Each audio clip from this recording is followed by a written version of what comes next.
brother? What's good, man? Let's do it.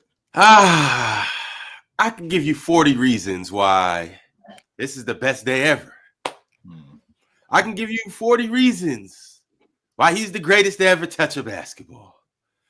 I can give you 40 reasons why the panel is on the top of the world. But chat, simply, this is 40. This is what it looks like. Mars, you ready for this? I'm gonna take that as a. You not ready for chapter 40? I'm gonna take that as a no. Sure, Ron. Yeah, he don't care. Hey, it was beautiful when it was chapter 18. It was beautiful 19, 20, 21, all the way through chapter 30. Now we get to witness chapter 40. Chill, how are you feeling about this? I didn't think he'd be around this long, but I think it's great, to be honest with you. I did not think that he would be around this long. This is fantastic. To still see him here doing this is great. Absolutely. Mm-hmm. Penn, you excited to see chapter 40? I'm like Mars. Same energy. You guys James is are gonna be happy really that missed. it's the GOAT's birthday? The thing, Ron, is it's kind of like Jermaine Dupri. Remember when Jermaine Dupri was around and he was dropping hits and nobody was really paying attention because Diddy was there and the Hot Boys and all of these people was there, and you're really gonna miss this dude when he ain't around no more. I think that's really, I think that's what's gonna happen more than anything.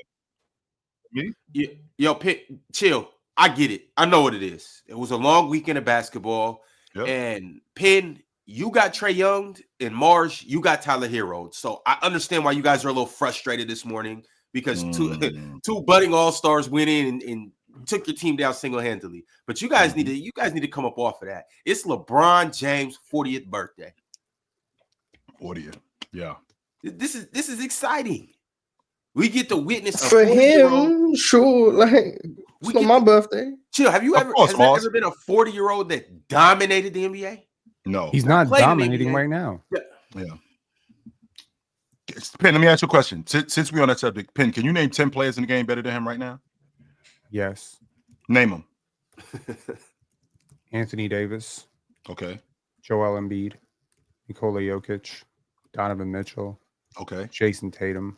Luka Doncic. Shai Gilgeous-Alexander. Mm-hmm. Oh, start to get dicey around 7. I said Jokic. Starts to get dicey around 7. It got dicey around Donovan Mitchell. But it doesn't. It starts to get dicey around 7, but okay, I'm listening to you. No, I haven't woken up yet. I mean, yeah. Okay, let's see. Half the day is almost over, Penn. Where you at, man? Half the day. Come on, man. Right, half the day is almost over. Focus, brother. Come on, man. 7. That's where we at. 7.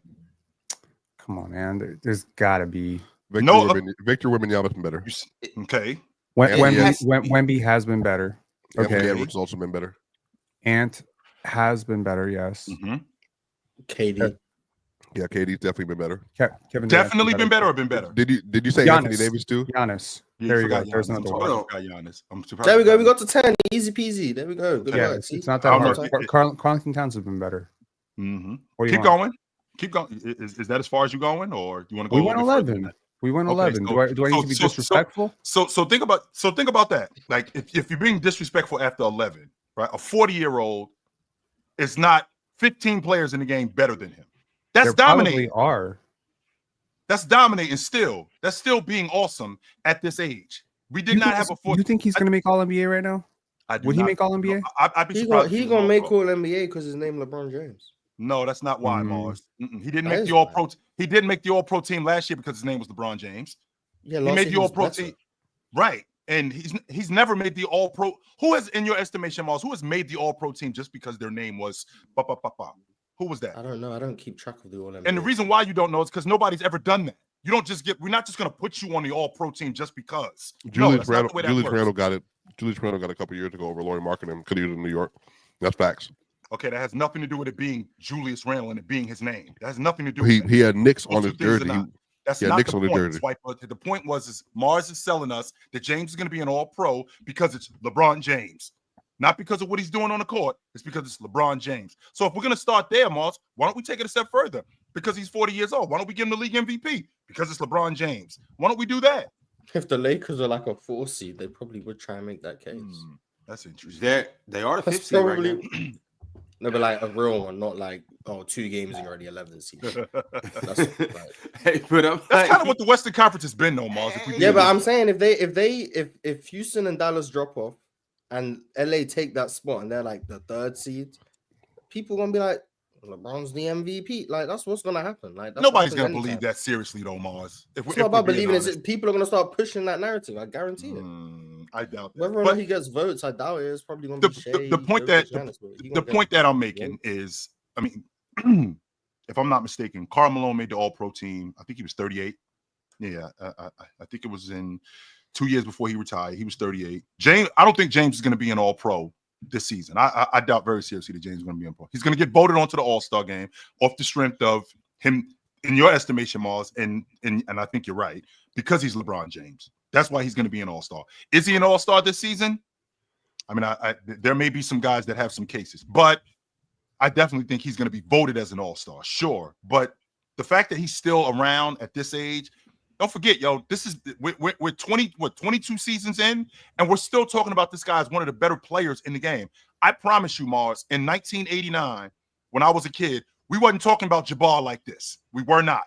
Jabbar was not talked about like him being still one of the better players in the game, because he wasn't. He was not that good anymore. It just wasn't. We weren't talking about Jordan in 2003 as still being one of the better players in the game. It was Jordan, but he still wasn't one of the better players in the game. Jay was old, and he was over. We still talking about James today on a playoff team as one of the better players in the game. I think that's a testament to who he is. And what he's done is he's wrote the blueprint. Take care of your body, work on your game, and stay consistent, and you can hang around.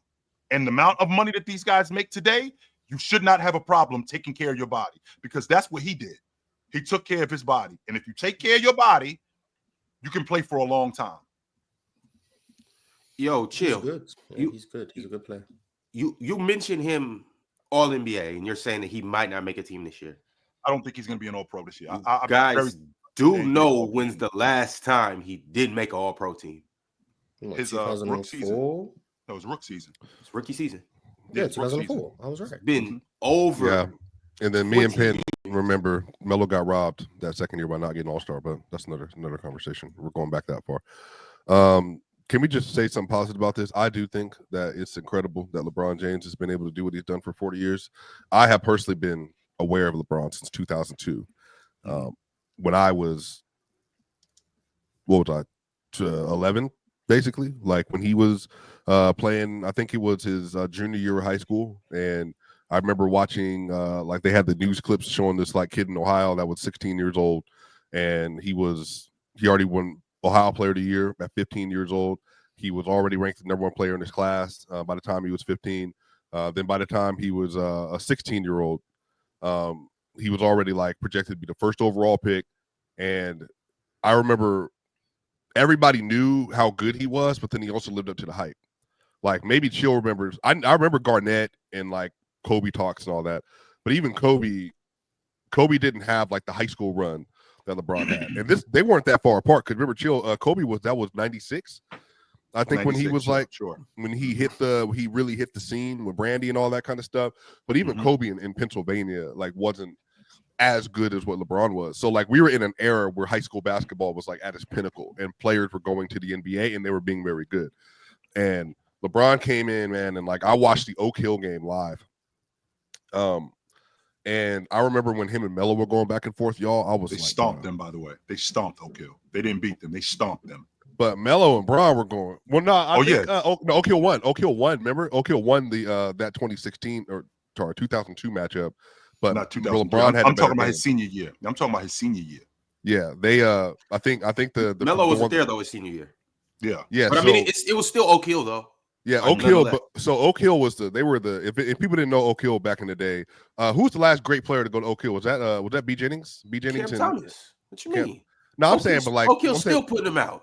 I'm saying Oak Hill was like kind of on the I mean, they had Rondo all went to pros Oak on the Hill. tip and all that stuff. Yeah, Rondo went to Oak Hill's still a prominent high school program. Though. Yeah, Carmelo Anthony. It's not. It might not be what it was, but it's still But they were putting still out like putting they were putting out like crazy, like every year, like they had something. Of somebody course, coming it was out a of there. factory. It was a factory, no doubt. Yeah, and I think for LeBron from 2002, and people don't know this, and so one of the reasons I always love LeBron is, and I know we troll and all that stuff over here, but this stuff matters to me personally, Ron. LeBron, when he was born, the oldest person in the house was 19 years old. His mother was 16, and it was him and a bunch of kids in the house. They moved 14 times. By the time he graduated high school, he didn't know who his dad was. And LeBron, when he was like an elementary man, like he had already gone through so many different things, but he never allowed for his circumstances to like diminish him like as a person. He always overcame tremendous obstacles in Akron and in Ohio. Fun fact: Steph Curry and LeBron were born in the same hospital. If y'all don't know this, they were born in the exact same hospital. Penn, I think 3 years apart at this point. 3. I can't remember what the dates are. But LeBron, by the time he got to his senior year, y'all, like, his mom. Everybody remembers she couldn't walk him for senior day. Well, that's because that whole investigation over the Hummer stuff was happening. And then his boys ended up walking out. And the thing about LeBron that I think will stand the test of time that people will always hate on, Rich Paul, Mav, and all the rest of them, when LeBron made it, he told them that whatever y'all want to do, I will finance it. And I will make sure that they get into this situation. Whatever you want to do, I will make it happen. Like, they wanted to get educated. They wanted to get into the game. They wanted to be better. They wanted to be able to contribute to what he was doing.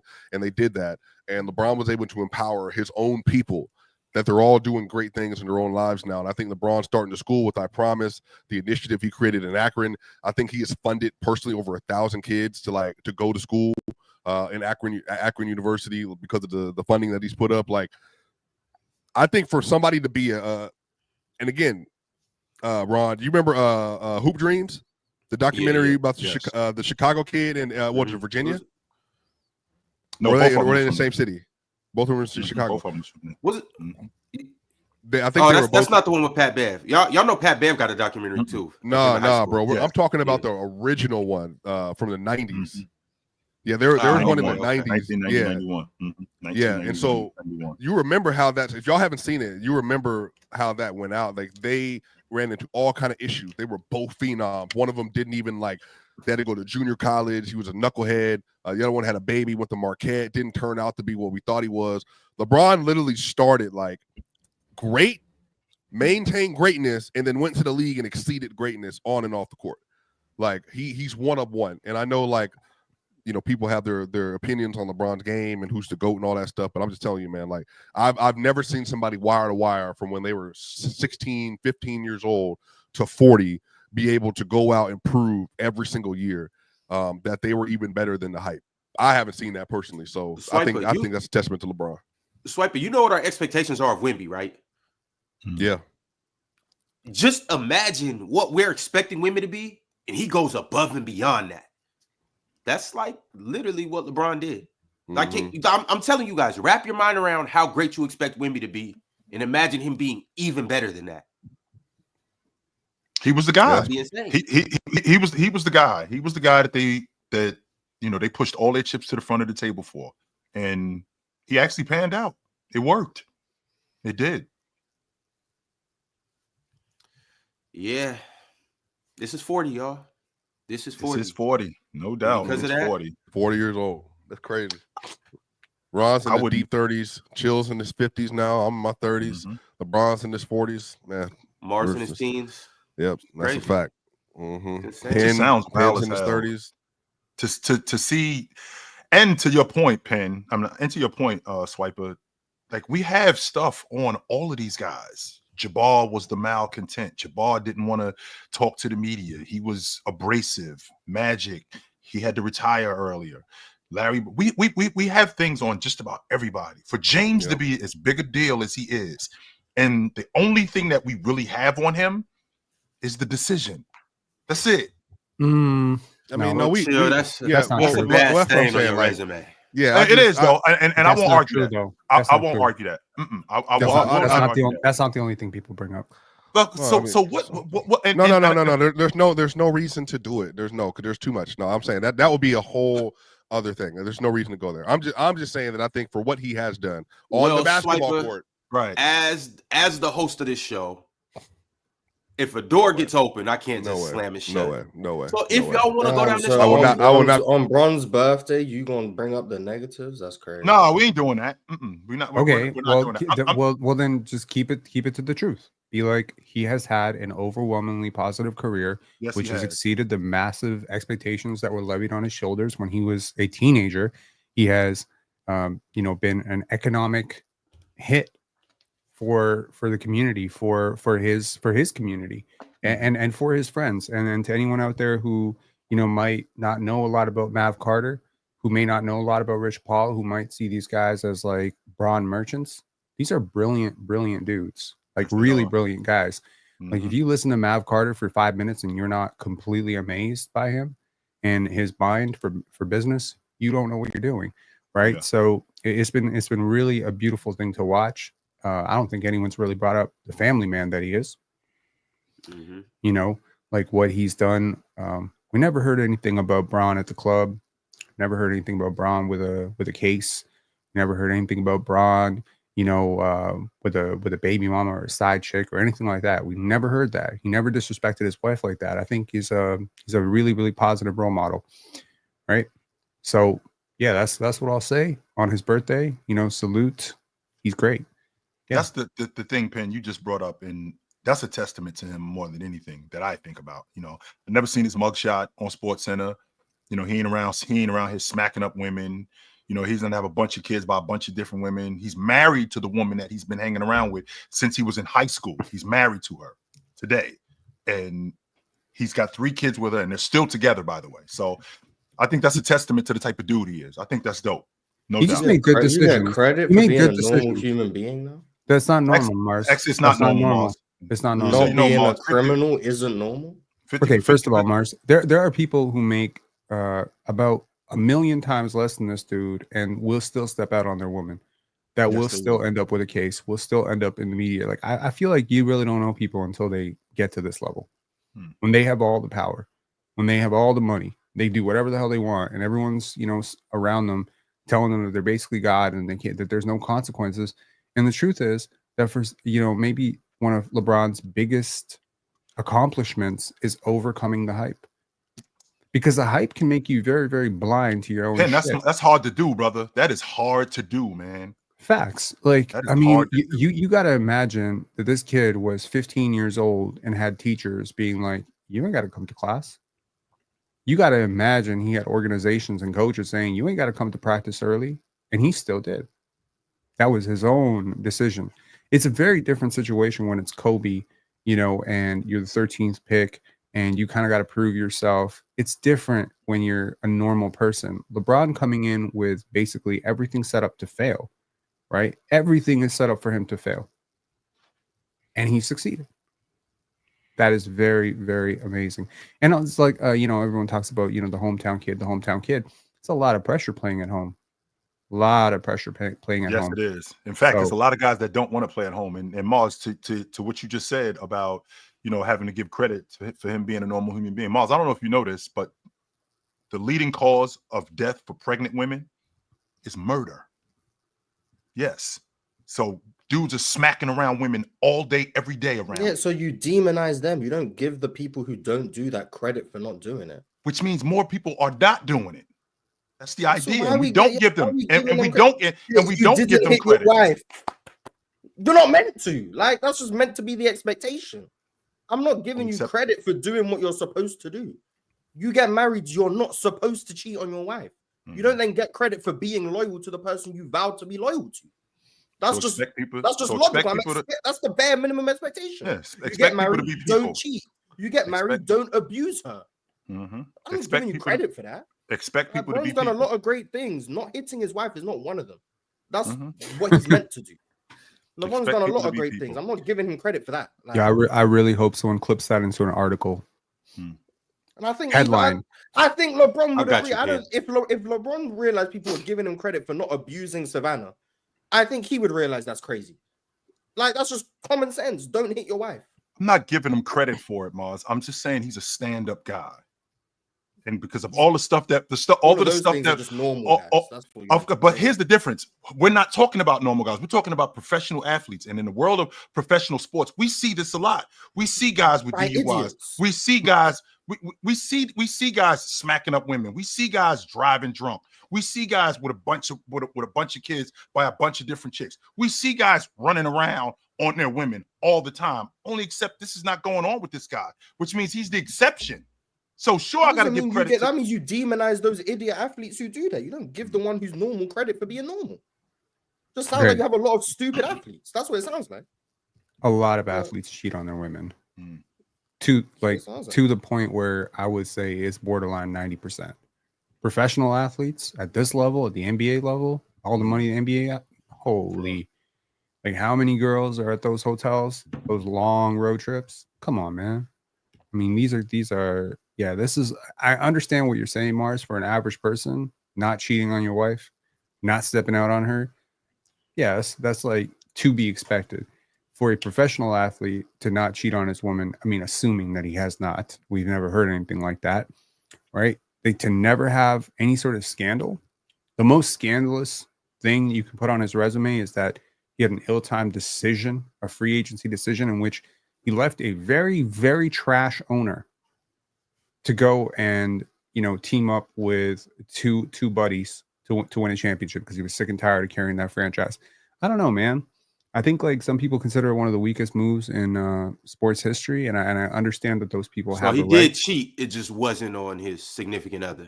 Did he cheat? Oh, come on, man. Let me tell you something. He cheated on the city and he cheated on the game. Come on, man. No. The minute I read Dan Gilbert's response to LeBron leaving, I was like, good for LeBron. Leave that bum. It's some chicks that'd be like, I understand why he cheated on me too. And for the record, trust me, I've seen it. It was when they went back to Cleveland, it was Maverick Carter who had to be convinced to go back because he was out on Dan Gilbert. He wanted nothing else to do with him. Nothing. It was James. LeBron had to convince Maverick. Yes, I want to go back. Maverick, please let me go back. I'll do anything to go back. Ron, this is not about. It's not about that. It's the whole crew, okay? And you are the catalyst of the crew, but this is about the crew. A lot of this doesn't work without certain people, and he's part of that. He 100% is part of that. And he had to be convinced to go back to Cleveland because I understand what do you remember that letter that Dan Gilbert wrote about James? Do you remember that? And holy, it was awful what he had written about James. We're going to win a championship before he does. We didn't need him anyway. Good riddance, all of that stuff. And again, Maverick Carter was out on him. Like, I don't never want to see that dude again, ever. So it was James who was professional going, yo, let's go back and finish what we started. Let's go back and finish what we started. And he did that. No doubt he did that. So all of the stuff we have about this guy, especially at this age, we got over 2 decades of footage from him. Not just off the court, but on the court too. All of his faults, all of his virtues, and he's still standing today. I think that's a testament to him. No doubt about it. I do. Yeah, I do believe like a very strong and compelling argument can be made that LeBron has been more impressive off the court than he's been on the court.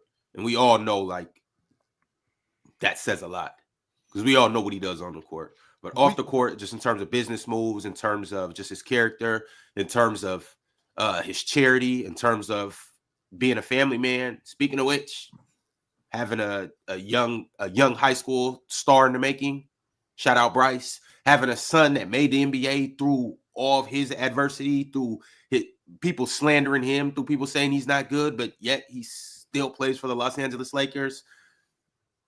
He's actually been good too, Ron, in the G League. He's been playing a lot better. Oh, nah. Oh. he's been playing a lot better. Mm-hmm. To anyone who has forgotten Dan Gilbert's letter, let me remind you of a little snapshot of it. As you know, our former hero who grew up in the very region that he deserted this evening is no longer a Cleveland Cavalier. This was announced with a several-day narcissistic self-promotional buildup, culminating with a national TV special of his, quote, decision, unlike anything ever witnessed in the history of sports and probably the history of entertainment. Clearly, this is bitterly disappointing to all of us. The good news is the ownership team, blah, blah, blah, blah, he goes on, Quote, I personally guarantee that the Cleveland Cavaliers will win an NBA championship before the self-titled former, quote, king wins one. You can take it to the bank. Nope. And the self-declared former king will be taking the curse with him down south. And until he does right by Cleveland and Ohio, James and the town where he plays will unfortunately own this dreaded spell and bad karma.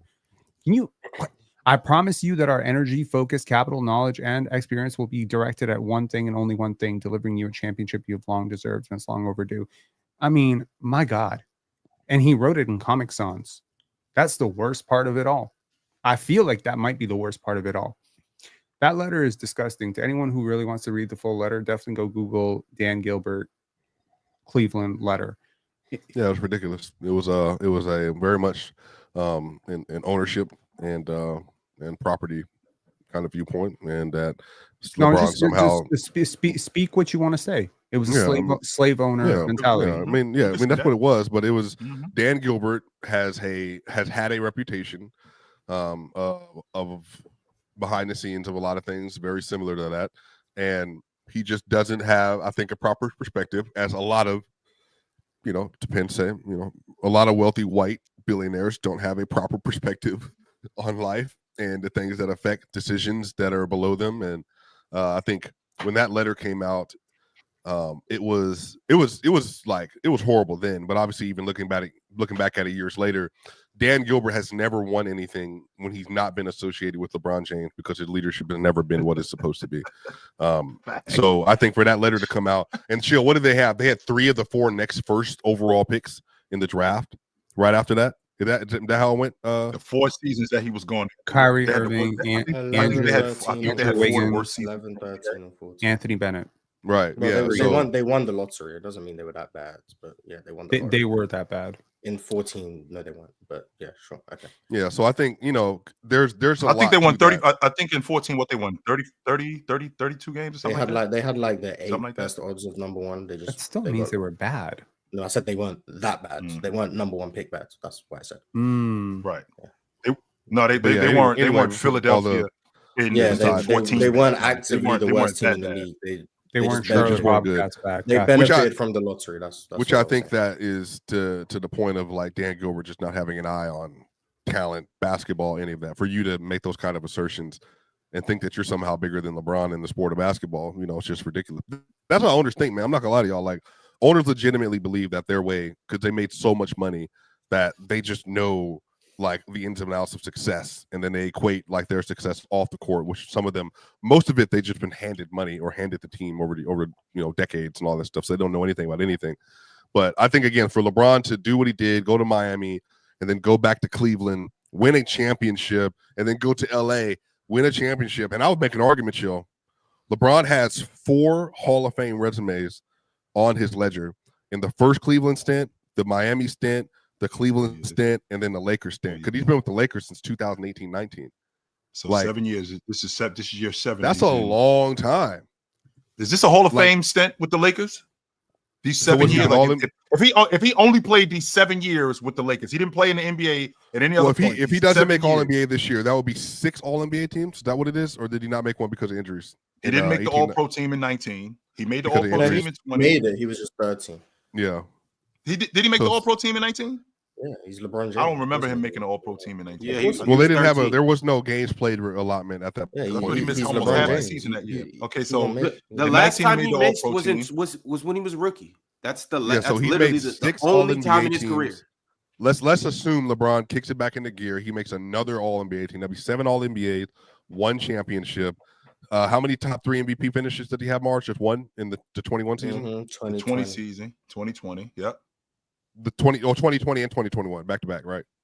He didn't finish top 3 in 21. He finished. Where did he fall to? That was Giannis, Jokic, Steph. No, Embiid, Jokic, Steph. Not that order, but that was the 3. Embiid, Jokic, yeah. In 21. Where did LeBron finish? You remember? Curry finished third. I remember that. Tell you. In 21, I'll look out. Nah, he in 21. In 20, he was second. Yeah. In 21, Curry was. I'd assume he wasn't that close in 21 because he got hurt. He wasn't. It says he was. He was like 13th. He was top 3 in 21. Then Solomon Hill happened. Yeah. And then after that, he just like was out for a while. So I don't think he was close. But Swiper, to be honest with you, if he did make the All-Pro team this year, 7 All-Pros would be enough, yo. 7 All-Pro teams, and he's averaging 25, 7 and 7 over this run. Again, like very similar to Now that I think so about as a it, Laker, might be he's enough, averaged yo. 27, 8. I don't think he's and going to 7. make the All-Pro team. 20. Hold on. 27, 8 and 8. Hold on. Go ahead. It's 27, 8 and 8. Yeah, Yep. 26.8 points. So 7, if he had 7 all 7.9 NBA teams, he averages what Penn just said, and the championship, and the top 3 MVP finish in 2019-20. Yeah. And he had the 25 and 10 assist year, the year they won the ring. And then when he went to the playoffs that year, was the best player in the world again in 2020. Yeah, I mean, COVID shut the season down. He would have won the MVP that year. I think Giannis was going to win it. I'm not of the mindset he's winning that year. I thought Giannis should have deserved that year, but either way, chill. Top 2 is top 2, right? Sure. And he was doing this. Giannis was 25 that season, so he was battling. Yeah, anybody can be a Hall of Famer if they ran the front office. They can trade players whenever they wanted to. Sure. Aren't you sick, Ox? What's that got to do with anything? And that's the first thing you say? I can't get y'all sick through the mic, so don't worry about it. I'm sick too, but I'm saying at least I'm talking truth. What are you talking conspiracy theory? But you got a mask, Uncle Bro? Bro, right here. Ain't no conspiracy theory. That's just a fact. so you All right, can bet. make you can be a Hall of Famer of 4 years. I think so. Okay. Derrick Rose is going to be in the Hall of Fame. Is he? Yes. I mean, Terrell Davis is in the Hall of Fame. He has 4 peak years. Yes. I don't know who that is. Yo, And the NFL Hall of Fame is way harder to get into. I don't know who that is. So. I gotta ask y'all. He won an MVP in Well, 98, 2,000-yard season. He's one of He has 9 guys. He has the He's one of most 9 rushing running yards backs. in a regular season playoff combination combined in both the MVP year and the next year. Mm-hmm. Oh, shout out to him. Nice. Terrell Davis. And by the way, he went undrafted too, Mons. Sure did. No. He No. was 6th-round pick. 6th-round pick. Oh, no, nice. Not nice. I don't remember him getting drafted. I remember the coach at Georgia trashing He him. started off on the kickoff team, Mars. It was against the 49ers. That's how he got noticed. It was against the Yeah, 49ers. he started off in a That's how I remember preseason game in Japan and laid somebody out and then proceeded to get the ball. And for 4 years, he was an All-Pro 3 years. He won an MVP in 1 year. And then the next year, I mean, he could have won another one. He was great. And he had 4 elite years and made the Hall of Fame. And Gale Sayers had something similar to that too and made the Hall of Fame too. So it's possible. Nice. Yeah, Gail Sayers played 6 years. Mm-hmm. All right, y'all. I gotta ask. I got 2 more Bron questions that I gotta ask everybody. The first is, and this is one of my favorite LeBron questions, one of my favorite LeBron topics, and one of my favorite LeBron debates. Which version of Bron is your favorite? Not necessarily the best, and it could be your favorite because it is the best version of LeBron, but which version is your favorite? The first stint with the Cleveland Cavaliers, the Miami Heat stint, the second stint with the Cleveland Cavaliers, or Los Angeles Lakers, Bron? I need to hear from everybody. Ox, you haven't been here, so let's start with you.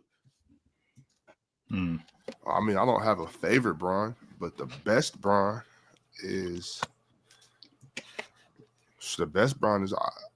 I think the best version of Bron is when he came back to Cleveland. He came back a little slimmer, could shoot it a little better, and he still had that dog in him. So I would say that one. Now, favorite Bron, I don't have a favorite Bron, but I think that's the best Bron. Okay. Penn? I'm going to be different because I'm different. I'm going to go with the first Cleveland LeBron. I understand it's not the best LeBron, but it's the LeBron that I like the most. I mean, he won 2 MVPs. He was a great player. He got to the finals. You know, it was something very exciting about his story at the time, watching him. And it really felt like this was going to happen again, right? Like, I grew up a Jordan fan, so it was like watching the same thing happen again, right? Where I really thought if one of his teammates could break through, and I don't know who that teammate was going to be. It wasn't going to be Zydrunas Ilgauskas. It wasn't going to be Larry Hughes. I don't know who that second teammate was, who was going to be the Pippen to his Scotty, but you just felt like, oh, could Cleveland run the league with this guy? He's so good. And he's getting better every single year. Like, and he was just this athletic freight train. I'll never forget that, you know, that performance against Detroit, like this juggernaut defensive team. And he just went on this personal run. And it was something truly like that. I thought this guy could be better than Michael Jordan. And I think the most important part of it is that it was untainted by the decision. I don't mean to be rude, but I think I lost a lot of respect for him that day. It wasn't even that I totally disagreed with. I did the too. idea. I did too. I did. I'm not gonna. I did too. And it wasn't even. You lost respect for him. Imagine how Dan Gilbert felt. Yeah, I did too. I hate Dan Gilbert. I don't. If you lost respect, you gotta have some decorum, man. Like you fell ass backwards into this generational prospect. He gave you 7 years, okay, and he damn sure gave you way more than you paid for. He boosted the value of your franchise. Have some decorum on your way out. Whatever your private feelings are about him leaving, don't tarnish the man's reputation that way. Don't trash him to your franchise because of your own incompetence. I'm sick and tired of owners. That fool did a whole broadcast, sat in the middle of a gym talking about I'm taking my time. And all the money and all the proceeds went to charity too. Well, no. $5 million. I don't care what the proceeds. Why don't you care, Ox? Why don't you care? Why? Why don't you care about $5 million going to the Boys and Girls Club? Why? As much as you care about the kids, you in particular. Because he could have just gave them kids. He could have just gave them kids $5 million. No, he's already given. He's given. Matter of fact, I'd be willing to bet that LeBron James has given a larger percentage of his money to charity than any other superstar you could name. Right. That's what I'd be willing to bet that. That's not the conversation. That is the conversation. You said you should have gave his own $5 million. He raised an additional $5 million on top of what I've already given to you. So, and I believe I promise he's given $40 million. I promise alone. And them kids alone. You know what? So I mean, we doing numbers. The kids can't what? If we doing numbers, you know what? It's Monday. We need the harsh truth. Them kids can't what? That's not cool. That's not cool. I think the other thing. Though, like I'm really happy. I'm really happy that he's a philanthropist. You know what I'm saying? That's what's up. Like I'm always praise that. What I'm saying is, I'm just talking about just being such an attention whore. You got to do all that, like, man, sign that paper and go on and move, bro. We don't. It was definitely a mistake. I won't argue that, Ox. That's all I was saying. That's all I was saying. Okay, cool. It was a mistake. I agree with that. I think the second mistake there was not one, not two, not three, not four, not five, not six, and then choking in the finals. I think that really, but Penn, to be fair, I also did argue this at the time, and we're similar age. Do you also think in LeBron's mindset, he never got a chance to do the college decision like everybody else did, and so that was his time to do that? Even though if you don't like it, I understand, like, you feel like it was immature, and I do understand Ox's point. But I think, can we understand his viewpoint that was his? I don't even think it was. It wasn't immature. I don't think it was as misguided as people think. I think it was a little tone deaf. Maybe not realizing that if you're going to do this and you don't choose Cleveland, this is going to make you look like the villain. I think it set up the villain arc for him. The problem is when you join a super team as the babyface of the league, you are the guy that everyone has rooted for as the underdog. Really, in a sense, right? He was a bit of the underdog. He was the underdog going up against the Celtics. He was the underdog going up against the Detroit Pistons. He was the underdog going up against the Spurs. He was the underdog. I mean, he had this team, his hometown team, and he's carrying them. I mean, he was the ultimate babyface in the league. For him to go to this very loaded, you don't think so? No, because I remember after the Magic series, everybody was kind of like, all right, dude. You know what I mean? Because remember, and again, I've talked about this several times. Nike was doing NBA Finals ads with LeBron and Kobe in the conference finals. Dwight Howard, what are we doing? What are we doing? Penn, Dwight Howard, that was ridiculous. He threw you know what, Chill? I'll never forgive Dwight Howard for that. As a matter of fact, I'm going all the way back to 2010. I will never forgive Dwight Howard. Dwight is to blame for this. We ain't doing that. Stepped his game up. Nah. And then Mike Brown won Coach of the Year 66 games, and he was fired the next year. Is that what it was? After the 9-10, and we need to talk about Mike Brown getting blamed for that dysfunction in Sacramento today. Man, that ball had to go, Swiper. No, not at all. I got information. Mike's anyway, a good dude, man. Go ahead, Penn. He's a great dude. See, he should have started coaching. So what you doing? We'll get to Mike Brown, but I still need to hear you guys. As Swiper and Chill, I haven't heard from you guys. What is your favorite version of LeBron? Man, I'm so sick of you, Ox. I added you on something on Twitter. I never heard your response either. Whatever. I'll check. No, it was like days ago though, and I just wanted your thoughts. I wasn't saying anything. There was somebody going on off on De'Aaron Fox and stuff like that. Again, I was just your thoughts, not like an agenda to push. favorite LeBron or best LeBron? Both, Swiper. Entertainers. Favorite LeBron? Man, I don't know, bro. That my least favorite LeBron is Lakers LeBron. Everybody knows I never liked the Lakers. I like Kobe, never liked the Lakers. I like Shaq, never liked the Lakers. Favorite LeBron.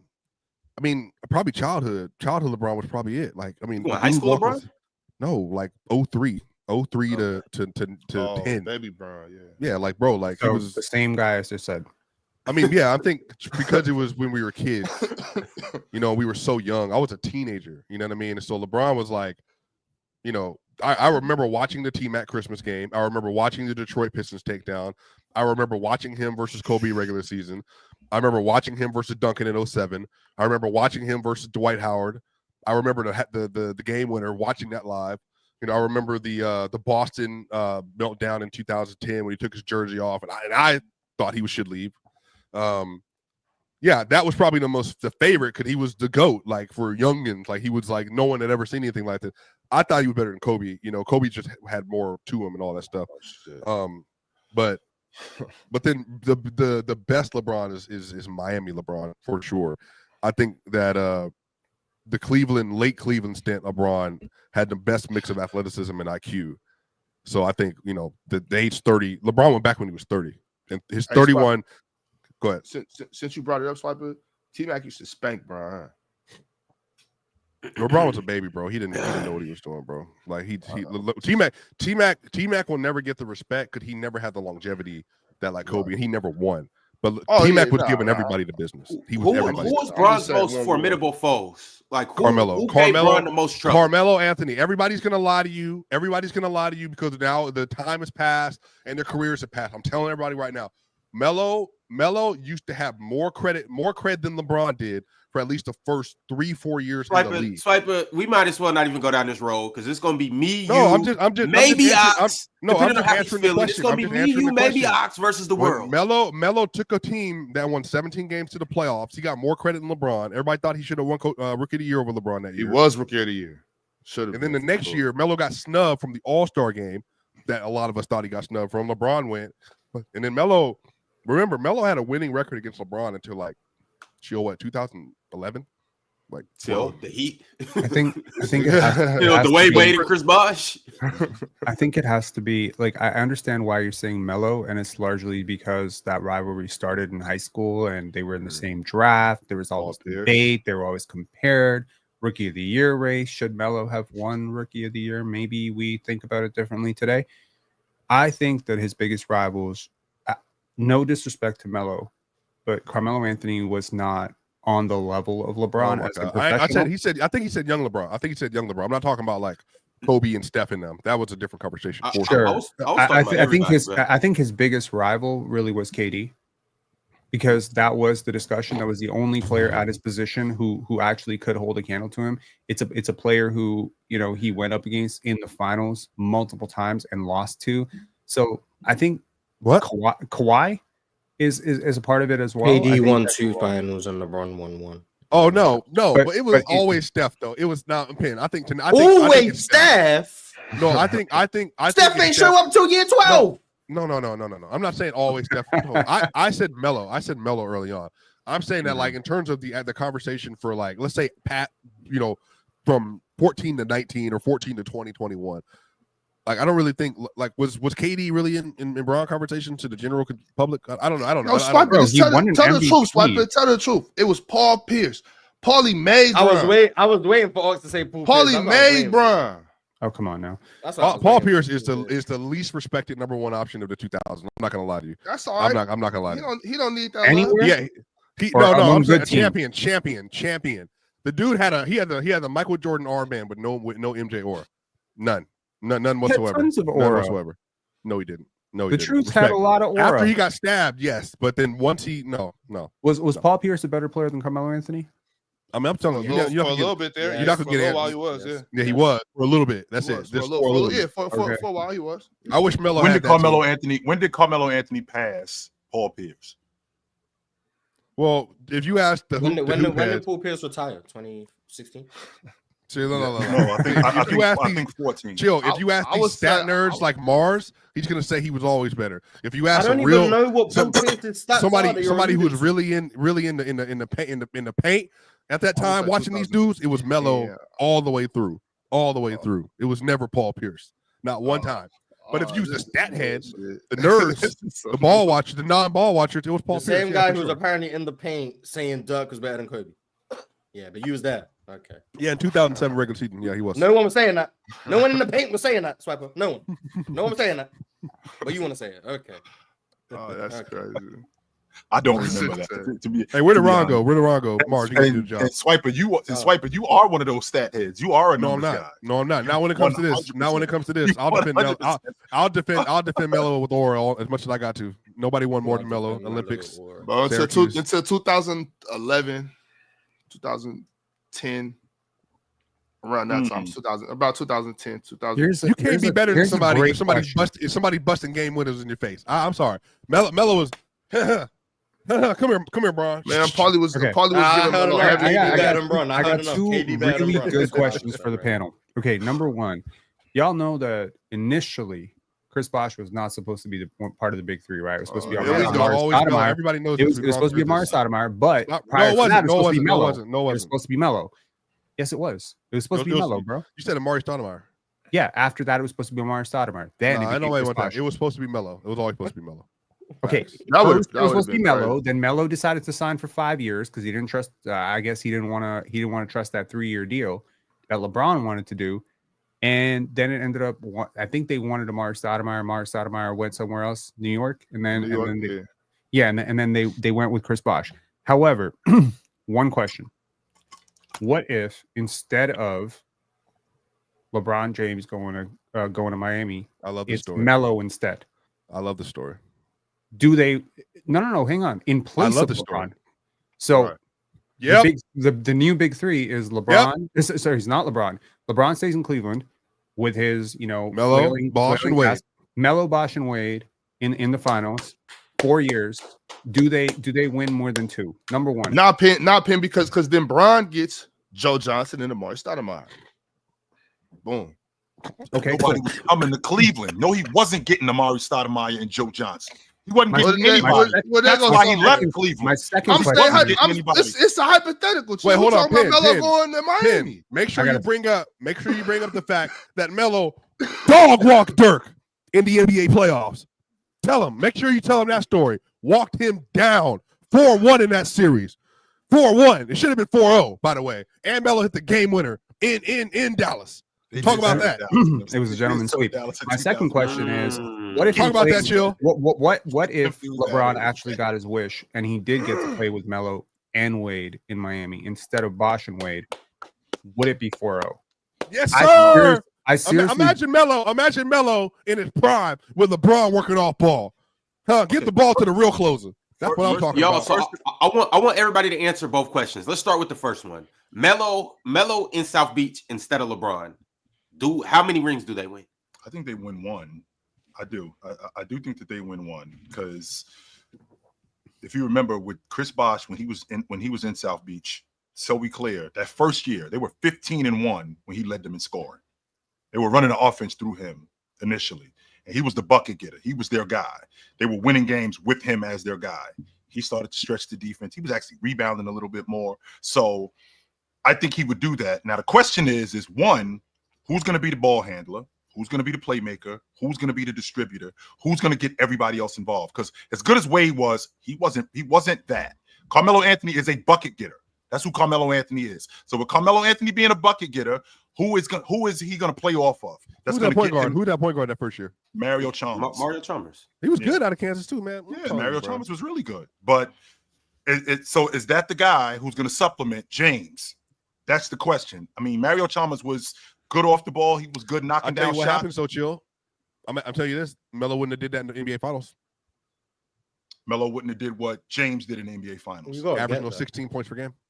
But you you gotta do get that. You 100% have to get there. No, that part I won't argue. Yeah, Who you they do have to beat? Who they have to beat that year? Who? The Bulls. Who?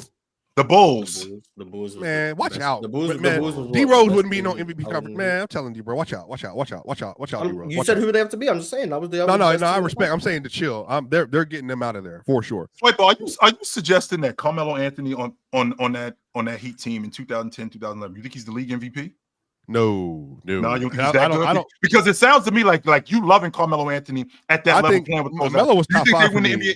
You think they win the NBA championship that year? The thing about Melo is everybody knows he was a chucker, but Melo also, when he had competent teams around him, he was elite. Like it's just a fact. Like he was an elite player. They had 1 year. They had 1 year. They had 1 year where they got adequate help. Melo obviously had some stinkers in there, but he also what I mean. If you gave Melo Wade and Bosch, I'm not gonna lie to you, chill. He definitely ain't scared of no Mavericks and Dirk and them. So what you want? 4 quarters. How many does he win, Swiper? It's probably just 2. I mean, to go to pieces like he did. I mean, I haven't seen any, with the exception of Magic in '84. That's the only one that I've seen go to pieces like that in the finals. I had never seen anything like that before in my life, outside of Magic, previous to that. So, with Carmelo Anthony, I'm concerned with who's going to be the lead guard, who's going to get these other guys involved, because it can't be you go. No, it has to be. We got to have some continuity. We got to have a guy that's playing. We got to have a guy that's playing on the ball, that's getting everybody else involved. We got to have a conducive offense, because Dwayne Wade was a bucket getter, and Dwayne Wade was more. I think Dwayne Wade was more apt to turn the reins over to James than he was to Carmelo Anthony, because he looked at James like, "Yo, yeah, you're the guy. Yo, you got to do this." I'm not sure he would have done that with Carmelo Anthony, considering itself. That damn near would have been even better. What do you mean it would have been better, Ron? Man, I'm not gonna lie. Dwayne Wade doesn't have to tone his game down. He tones his game up.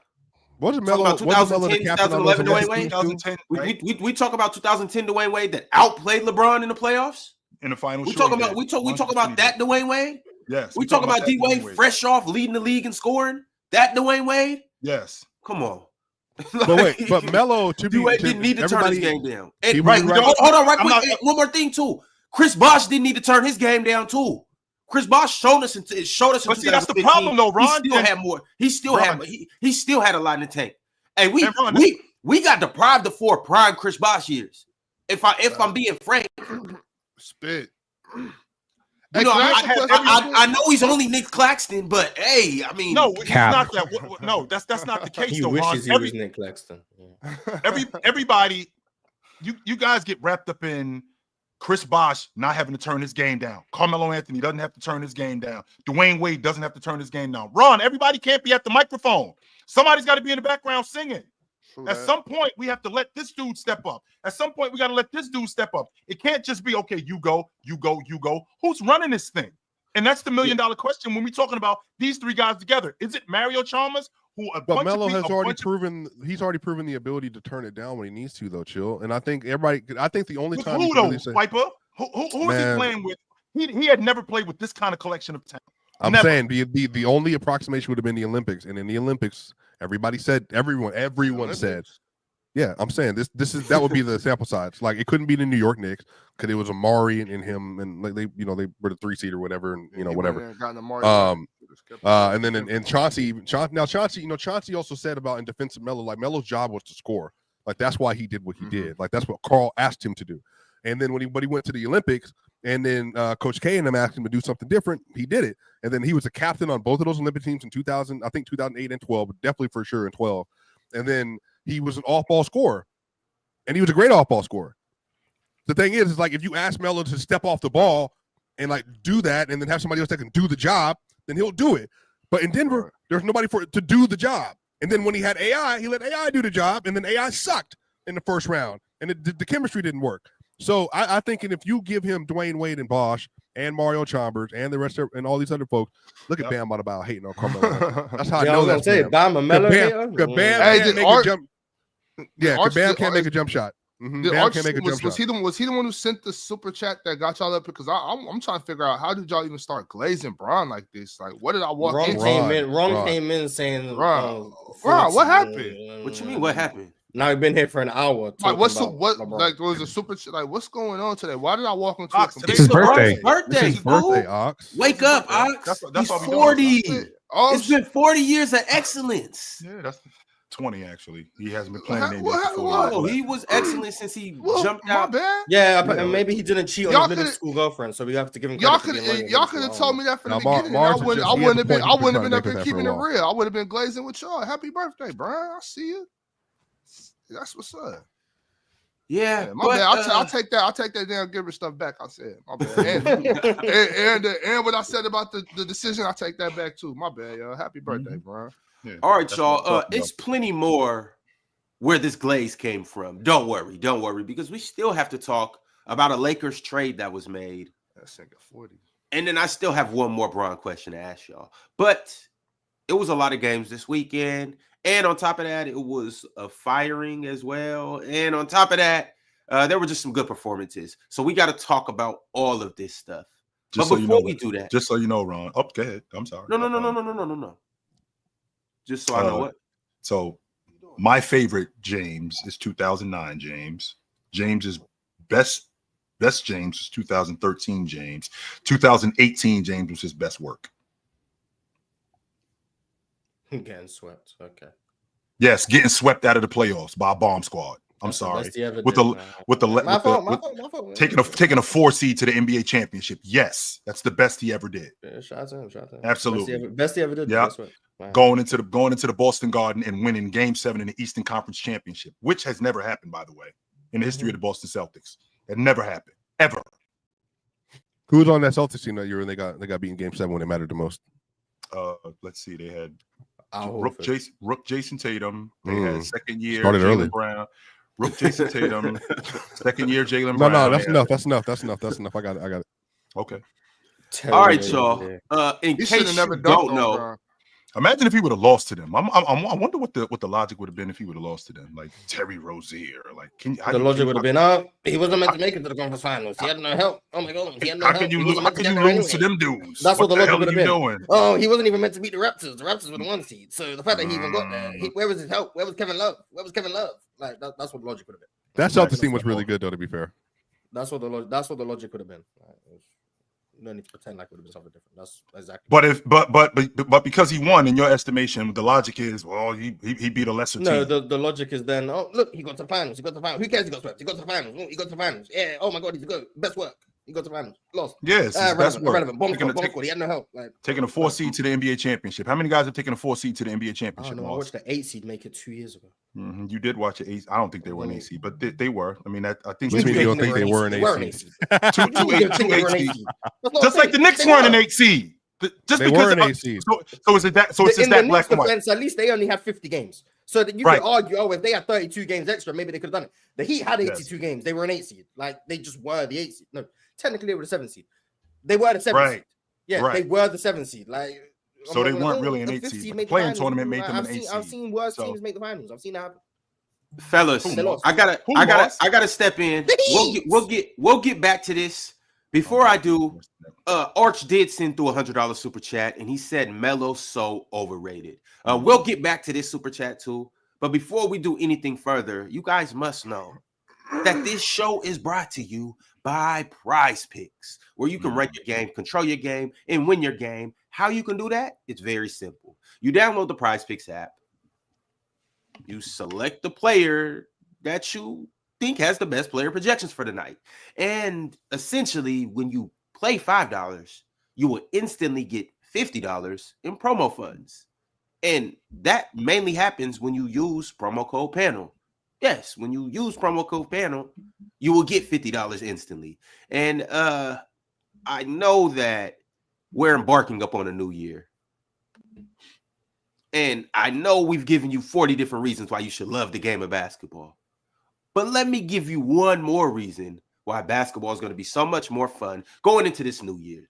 It's because with PrizePicks, you have endless opportunities to select your favorite players and your favorite matchups and test your hoop knowledge by choosing player projections for every stat line imaginable.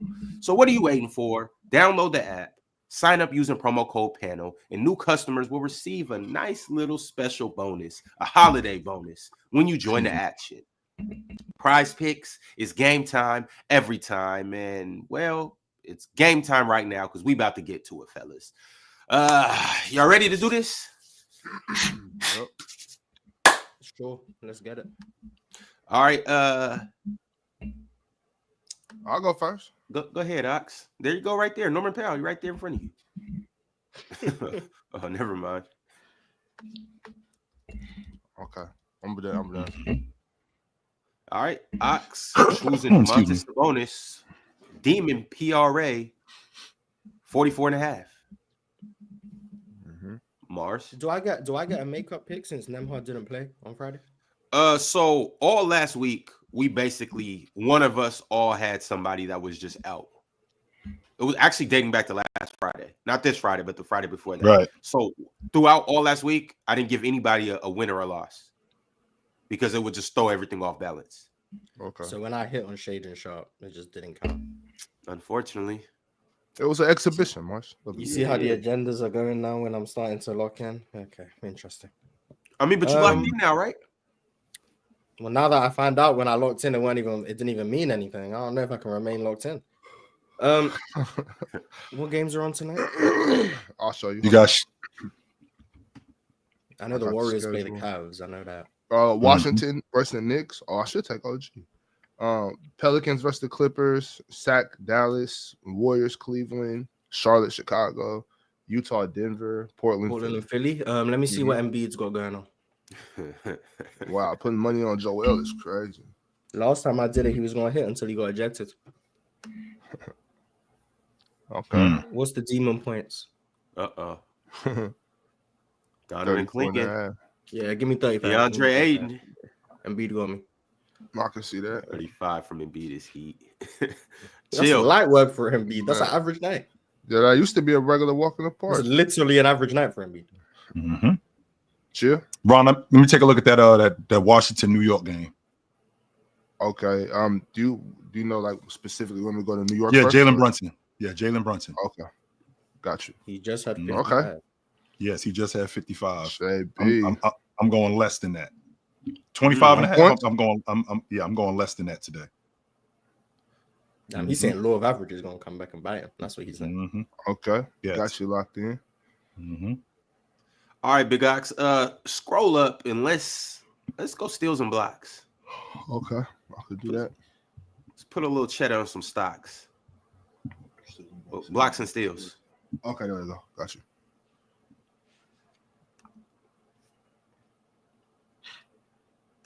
Patrick Williams. You know what? Oh, yeah. Give me Peyton Watson more. Gotcha. But keep scrolling down though. Let's see who else we might have. Evan Mobley, 2.5. Yeah, y'all. And for the fun of it, as a group, so my pick is it's Peyton Watson, right? Peyton Watson, yeah. But for the fun of it, let's go ahead and take Evan Mobley too. How you just gonna make a pick for the group and you made the pick and say for the group? Do y'all want to do it for the fun of it? I see George Niang blocks. That's what I'm interested in. Matter of fact, go less with De'Aaron, and we can make that our group pick. I veto that. All right. Then this is what we got, y'all. So Ox can't stand Ron ass. Ox can't stand Ron ass. Y'all want me to do the Evan Mobley? Y'all want me to do the Evan Mobley though? For real or what? Mars, chill. Are you guys in favor? If Blocks you or want steals? if you want to lose Blocks us and steals. blocks or blocks and Blocks and Blocks and 2.5. Oh.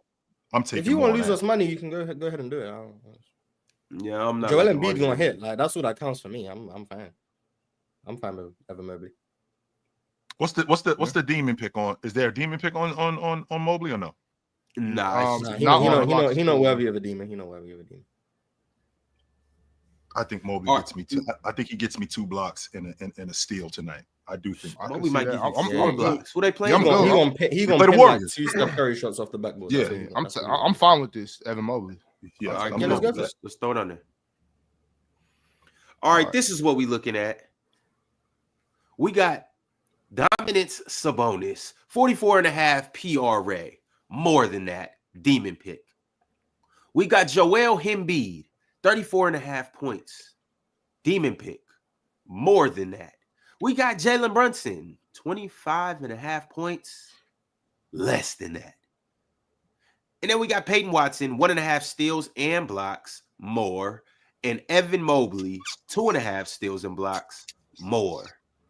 This right here will get us $620 big dollars when we just put in 20. Ox, less than that. I'm trying to tell you. Submit the lineup. Good work. Success. All right. We got more to talk about. But before we do anything, let's go ahead and dive into these super chats. Let's make it happen. From the top, Teddy Hart said, no one should be over SGA for MVP after last night, leading to 11 straight wins, best player on the best team in the best conference for 2 years straight with 0 all-star teammates. Mr. 7 seed doesn't get to edge him out twice. It's funny. I watched the Thunder lose like a week ago. Facts. Like I watched them lose, but we're able to say 11 straight wins. Like that's just funny to me. Like we all didn't see them just lose. But yeah, SJ Hooper for sure. Wasn't their last loss to Milwaukee? Yeah, a week ago. But it doesn't count because it wasn't a regular season. So yeah, they can say 11 straight wins when we all watch them lose. Right. So it's funny how that works. But, I mean, we can't really say 11 straight wins. We watched them lose. It may not be on the record, but they didn't win 11 straight. that's what I'm saying. Like we very clearly saw them lose like 4 games ago. Yeah. Or however long it was, but we were able to say 11 straight wins. It was like, okay. They lost. But everything else was true though, Mars. Yeah, SJ Hooper for sure. I really just I don't care about the MVP no more. If you want to give it to Shea, give it to Shea. Like I don't care. But I mean, I gotta stay consistent. Being the best player on the best team in the best conference, that's MVP worthy. And he has the stats to back it up. My vote goes to Shea. As of today, SGA is my MVP if I had a vote. Obviously, but I don't have a vote. Yeah. I told y'all this summer we're gonna get a first-time MVP. And I wholeheartedly believe it's going to be whoever finishes at the top of the West. Halliburton. You did say that. I never. 100%. Oh, this is what we doing? All right, chill. I didn't hear you say that, Ron. When they, I didn't hear you say that. Thank you, Mars. Hey, when they say you say something chill, but I'm because chill actually be saying that stuff. Don't be petty, Ron. Don't be petty. All right, I ain't gonna saying that stuff. I be hearing it too, but it's cool. I ain't gonna do what Penn does when when we don't vote Scotty Barnes. I ain't gonna do that. What is Chill? Hold on, Ron. Hold on, Ron. What kind of stuff does Chill be saying? Mars.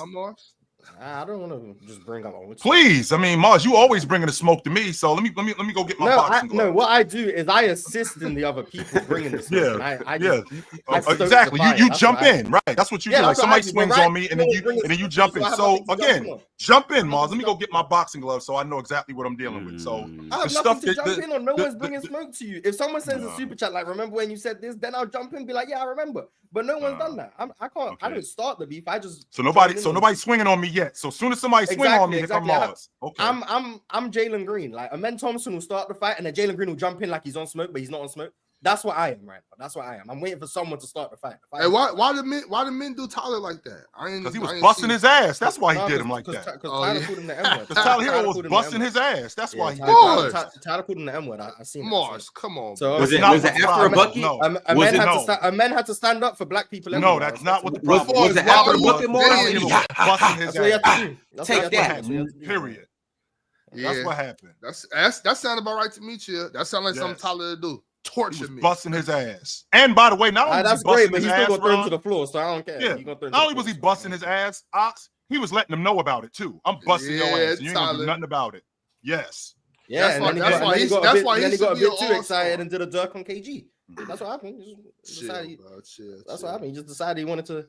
I actually don't mind scuffles. I don't. I think it's good for the game. To be honest, it's for sure good for the game. Yeah, I don't mind scuffles. So there's that. Well, I mean, you know what? If you tortured him enough, now Mars, I know he didn't say that, so please stop spreading that. But if he didn't say that, if he was giving him everything he can handle, said you BAing. Well, you get the pass. You earned it. You get the pass. You get the pass. No, that's what I would have said to him.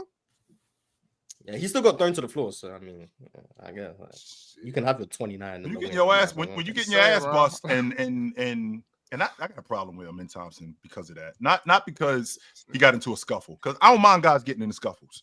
But you get into scuffles for different reasons. You don't get in a fight because you're getting your ass bust.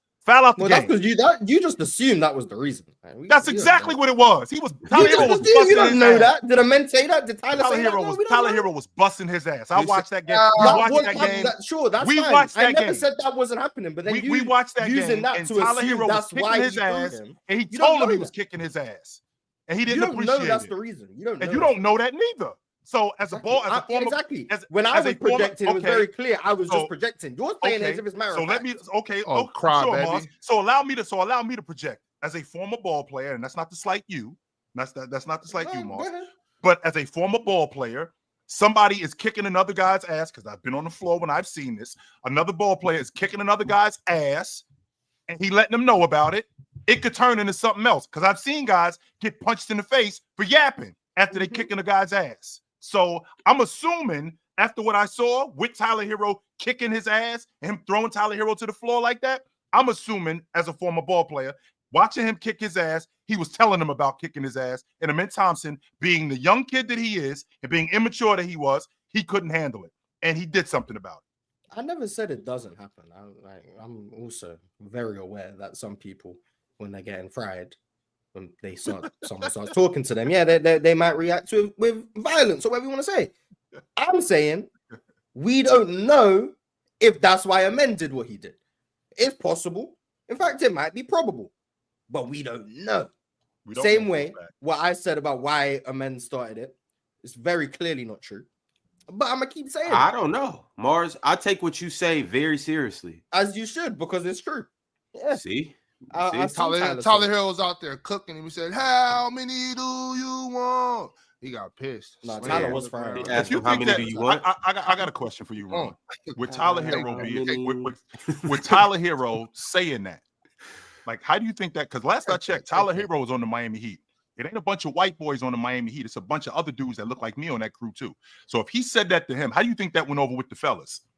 I'd have had his back. Like, that's right. They you support pissed, they support Tyler. He one of them. Really? Yeah, cook him, T. You okay with Hey, that?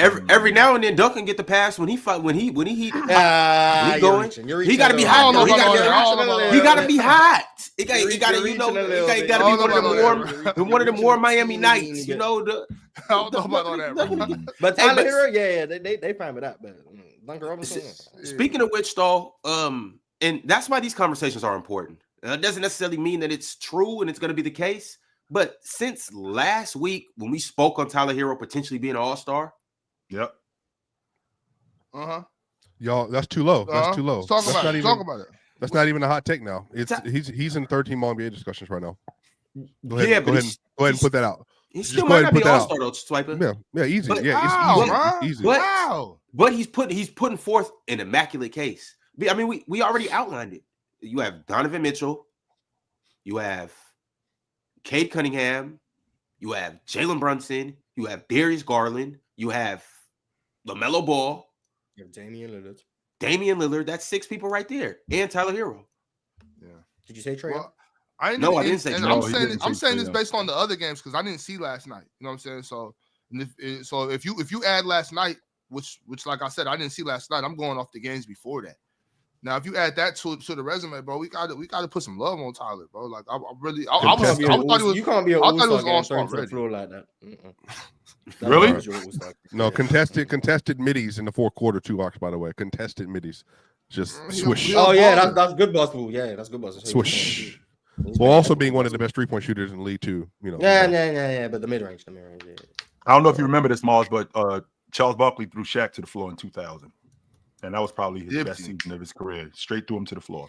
I don't know if you remember this, Mars, but Should have made the all-star team. No. so he probably shouldn't have made All right, no problem. Yeah. I seen How you an all-star game thrown to the floor like that? Nah. That's when Shaq threw the ball at his head. Mhm. It's crazy. It's interesting. Y'all, I just ran a poll right now. I asked you guys, is Tyler Herro an all-star? Go over Yeah. there and vote. On your way to Yeah. voting, like the video, subscribe to the Oh. channel, and also I want to shout out to all of our Hall of Famers. You know who you are. Hey, I You said, guys are all goated. I told on Locked On NBA, I said, you know what? I think he's going to make an All NBA team possibly this year. And you know who he's going to be eligible for, Mars? Supermax. 5 years, 320. Supermax. Yep. Mhm. And they're going to be right back in the situation What's that they that, were in Jimmy Butler with 64 a Tyler year? Herro. Yeah. Huh? Supermax. I What's that, believe it's going to be 64? 320 by the time he's up. Because it'll be next I think it's the summer after the summer when he would be eligible and the All NBA would account to that. I think it's going to be about 320 at that point. And and this is a career season for him this year. So if he makes All NBA NBA this year, he will be eligible for the next 2 seasons after that. Mm-hmm. Or the next 2 seasons to sign at Supermax, and so he will qualify. Shout out to Herro. The money in the NBA, man. Shout out to the NBA. But to think about how much the owners are making, though. You know what I mean? Like, think about it. Like, if you're making 60, you ain't cutting into my bread. So I'm making at least 150, 180, 200. Oh yeah, I'm never gonna be mad at the players for making their money. Like, I'm never gonna be mad at it.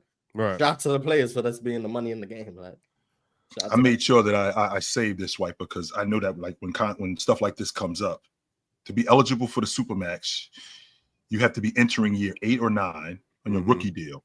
Mm-hmm. You have to have won an MVP in the past 3 seasons, the Defensive Player of the Year in the last 2 seasons, or made an All-Pro team in the most recent or prior 2 seasons. Or prior to. Yeah. Just a All-Pro team. Yeah. One All-Pro team. 13. Any of the 3 teams. Yeah. This 65 game rule, someone's gonna luck their way into an All NBA team and get a Supermax, and that's gonna be hilarious. Who? Can't wait for it. Luck. Can't wait for like next season. Tyler Herro. Do you think that's luck? The playing DeAndre Hunter All NBA team. DeAndre Hunter's not making All NBA team. Shout out DeAndre Hunter for real. He been hooping. Hey, we for real got the 6th man of the year. Who cares if he starts or not? He hooping. Yeah, well, come to death row and you can start. Yeah, but shout out Tyler Herro. That's my dog, man. He's playing really well. You trying to recruit DeAndre? He got thrown to the ground though. But I think Amin Thompson took it way too far. Matter of fact, Udoka is the one that also did that start. Tyler Herro needs to get in the waiver. That's what Tyler Herro needs to get in the waiver. Bro, it wasn't even worth that though. Like, what are you doing? Both of y'all just chatting. And then Udoka made it worse. Fred VanVleet made it worse, and then they got thrown out the game because the ref didn't want to deal with it. Yeah. Well, first of all, VanVleet was already tossed, and I thought that was something inadvertent because he was just walking and he kind of grazed up against the ref, and the ref tossed him for that. You see me in your vicinity. Get out of my way. You see the pinstripes. Respect me. I'm just first of all, he was just standing there. That's all he was, and then he started to walk, and then the ref started to walk, and it wasn't like he bowled him over. It was. But Fred VanVleet's also the same one too that went at Ben Taylor already, and now you brushing Mark Davis. Nah, I'm not Fred, me. Fred deserved it. Fred deserved it, and if I'm the refs to like make an example of him, I'm suspending him at least 45 games, at least. Oh wow, oh wow, Mars. But remember, I told you that was gonna come back to bite Fred when he did that to them refs. It was calling them the B word. You're all of them. Told you I was gonna come back to bite him. You can't do that to refs, bro. Not Mark Davis, not Gucci Man, not what's the other one? No ref, bro. With the muscle. What's the one with the muscles? He's the funny one. The black dude. You know what I'm talking about. I know. So you know who he is. He always be laughing in the when he does the Swiper. I don't go to the game to watch the refs, Swiper. No, but you know who they are, bro. Chill, you know his name, man. That's my pregame routine, Ox. I've always said that. Nobody in here bought a ticket to come see me. Nobody. Y'all stay out the way, man. Nobody bought a ticket to come see me. Swap, you got ref jerseys. You guys on the show. That's crazy. I do want to know who the refs are. Guess what? Bill Kennedy. It's Bill Kennedy. Michael Jordan bought the refs too. Michael Jordan, every time he would foul somebody or not get a foul call, he would go right up to the referee and be like, "Come on, blah blah blah." Like, yeah, Bill, we went golfing together. You know what I mean? We gambled together. You know, whatever. So I'm just playing like even as a player, it's always good to like go shake the ref's hands before the game, after the game. Good job, thank you, ref. You know what I'm saying? Stuff like that. That goes a long way. That goes a long way.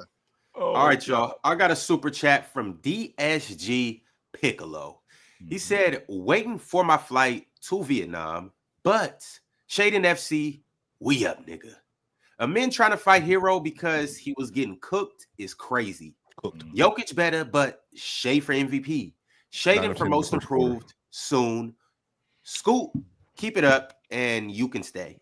Shaden FC for sure. Amen just it wasn't even a fight. Amen just stronger. Like, here's what it is. Like, it's just Lil Burke. And yeah, Scoot lost like 2 games. Look like an NBA player. What did he do last game? Look like an NBA player. I don't know. You want number? I don't know what. Scoot's actually been good. Yeah, he has been. For like 2 games, yeah, he's been good. Yeah, Scoot's been good. Yeah, for 2 games.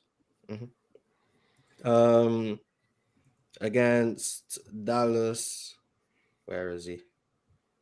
He had 19 points, 6 assists, 5 steals, 8 of 15 from the field, only 1 turnover, plus 3. And what? They lost. they beat those bums. No, they lost. Ron, I'm on. Oh no, record. yeah, they beat. Yeah, Yeah, they beat I those know, yeah. bums. that was the Kyrie Irving masterclass. Yeah, He roast him. I think Scoot at his best. I think he's a 19-9 guy. I think at his best. Yeah, I can see him doing that in Taiwan for sure. Yeah, he's about 19. I can see him doing that in the NBA. I think he's a 19-9 guy. The NBA G League, yeah, I can see that for sure. All right, I got another super chat from JR the Hunter. He said, y'all seen Wemby dunk the ball from halfway to the free throw line without jumping? Kind of like it was real Space Jam-ish. He said the whole Minnesota crowd went silent. Wemby gonna have a Chamberlain level folklore stories 30 years from now. Yeah, well, we'll have a lot of film on him though. Go ahead. When he dunked that ball with his weak hand, like watching it in real time, that's exactly what it was like. It was like when Vince Carter put his arm in the rim and we was like, what the hell was that? Yeah. That's exactly what it was when I saw. That's exactly what I thought when I saw Wemby just pick the ball up off the floor with one hand and just throw it in the rim on both of those guys. I was like, oh shit, what was that? I didn't know you could do that. So yes, he was. I'll say it. 1, yes, Wemby is better than Julius Randle. 100%. Yes, he is. Oh my God.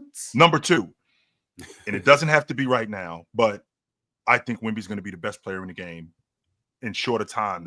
In the next 2 seasons, I think he's going to be the best player in the league. So it's definitely possible. I do. I think he's going to be the best player in the game. I don't think it's going to be the way he's progressing. He's still, and don't get me wrong, he's got some flaws in his game defensively, sure, but for the most part, when I'm watching him and I'm watching which way he's going, his recovery on defense, his stop and pop game, that stuff is just going to get better as time. His recovery outside the paint is horrible right now. He has no control of his body. None. Zero. Yeah, but it's also hard to be that big. It's going to get better. Yeah. It's going to get better. I think he's going to be the best player in the game. I think he's the best. I think he's all. I don't know about you, Chill. I don't know about y'all up here. There's an all-NBA spot open. I'm pretty convinced that by the end of the season, it's going to be Wemby that 5th spot. First team? Yeah. Oh, yeah, for sure. Yeah. The reason why this is a conversation too is because Luka's not going to be able to make his 65 game minimum. So now no Joel either. Mm-hmm. So now you got Wemby's one candidate, Jalen Brunson. Who the locks? Donovan Mitchell. So the locks. Giannis, Jokic, Shea, and Tatum are the 4 locks for We've accepted one of those 4 are going to make it. So then that last spot is a battle between a bunch of Wemby, Towns. This year, I think Donovan Mitchell this year. Yeah. He should have been All-Pro. He should have been a first-team All-Pro 2 years ago. But keep going, Swiper. Well, those are the 3 that Wemby's deserve got that real spot mention. for me. I'll say that. Wemby's got that spot for me. So, I'm trying to think who else. Wemby, Donovan Mitchell. Who else? Swiper. Come on, man. Come on, Swiper. It's not Sabonis. No, it's not. No, it's not. No, it is not. There's too much. Anthony Davis? No. He was to start the year off. He could come back. Every single name that's just been said. Man, yeah, I'm Ron. I asked this too. Have there been definitive 5 players better than Wemby this year? Definitive. After what we saw, because I was going to say yesterday wasn't even a really good game for Wemby, by the way, Chill. Like it was a good. No, it wasn't a good game. But he wasn't really efficient. Like me and Miles had this conversation where we went back and forth, and I told him that I thought that, if I took 30 shots and I made 15 of them, that I was pretty efficient. I mean, Wemby took 30 shots yesterday. And he made 13 of them. 13, yeah. Yeah, he made 13 of them. I think he went 4 for 12 on a long ball, but it just looked different. It did.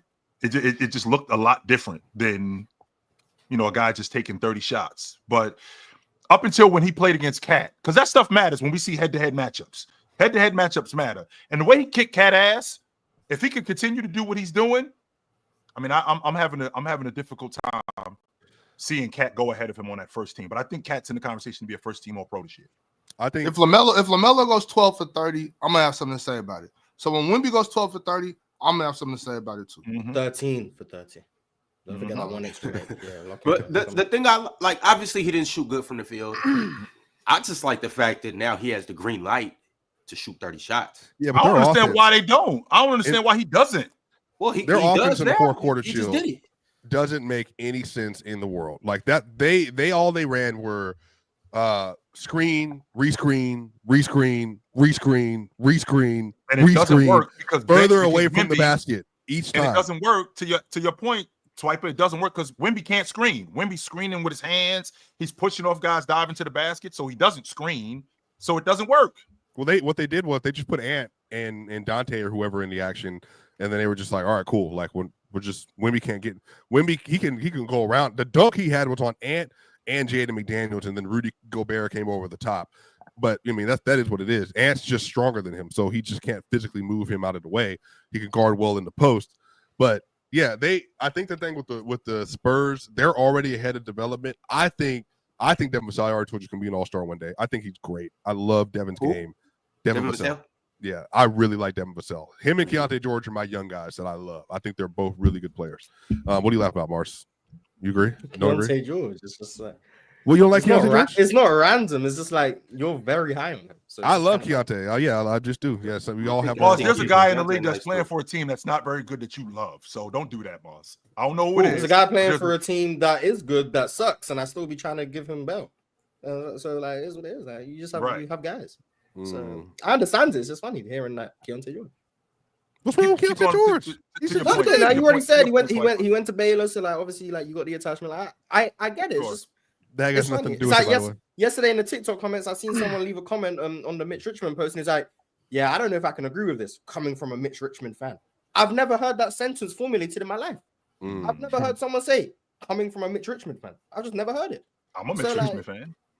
It's just- I've never heard someone say that. So it's like, oh, that's kind of Wait, but y'all, And- so are y'all telling me that All right. Victor Wembanyama is? Hold on. All right, I'm go just- ahead. I'm Go going to have ahead. a serious conversation. I was Are trying y'all to get some telling me clarity here. I was trying to get some That Victor clarity here. Wembanyama is this season playing better than Karl-Anthony Towns, a guy that y'all know I've never been a huge fan of.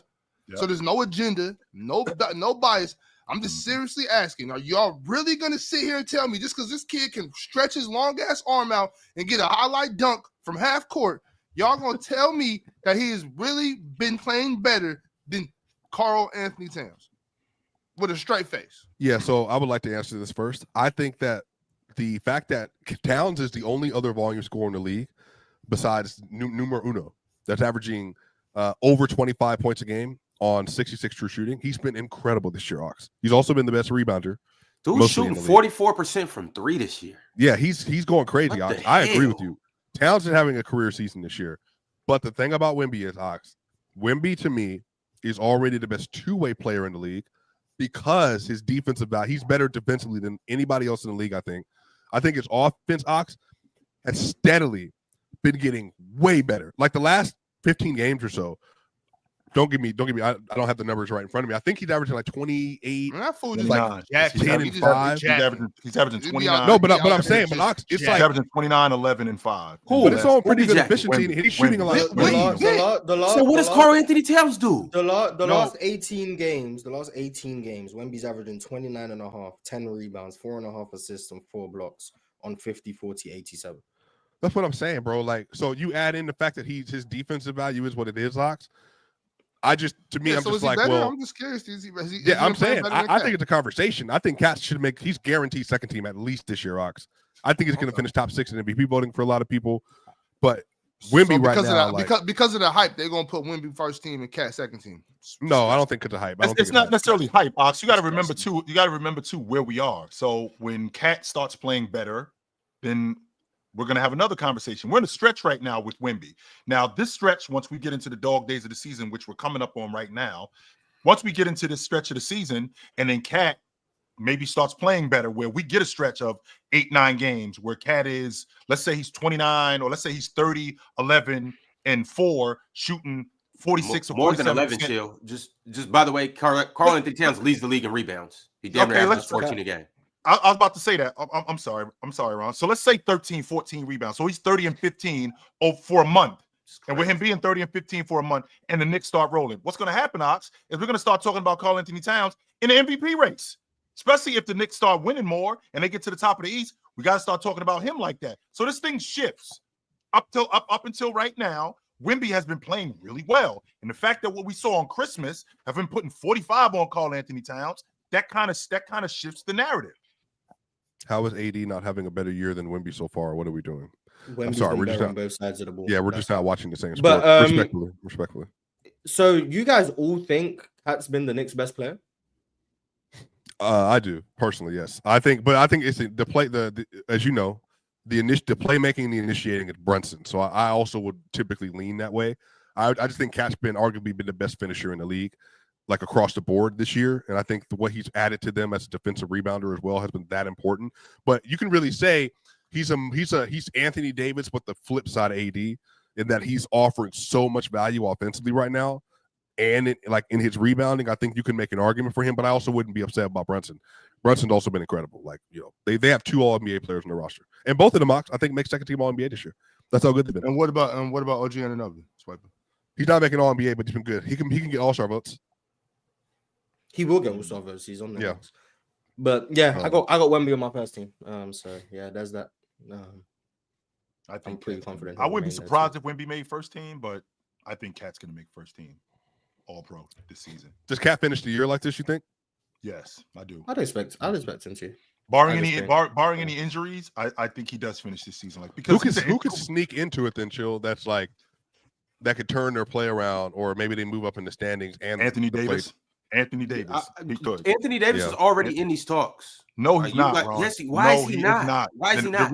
Okay, so number one, Wemby. Both Wemby has clearly been better on the defensive side of the ball. This not season. Even a question. Not He's even a clearly question. been better than that doesn't take away Anthony Davis's value defensively. Yes, it does. It does not take away his value defensively. Yes, it does. Well, his value defensively has just been lower than normal this year. Although the last 8 games, whenever Max Christie got put in the lineup, his defense has been getting back up to close to his level. So I mean, he's getting there. AD will probably be all defensive level by the end of the year, but he hasn't been so far. Like, he has not been, Ron. The first 2/3 of the season, that's what his calling. Sure, absolutely. No, Ron. sorry, go ahead. So, and to my point, Ron, that's who Anthony Davis is, and I've said this to you in the past. Anthony Davis is a defender who can score, and his calling card is his defense. When he's elite on defense, everything else falls into place. He hasn't been elite. He's been elite offensively.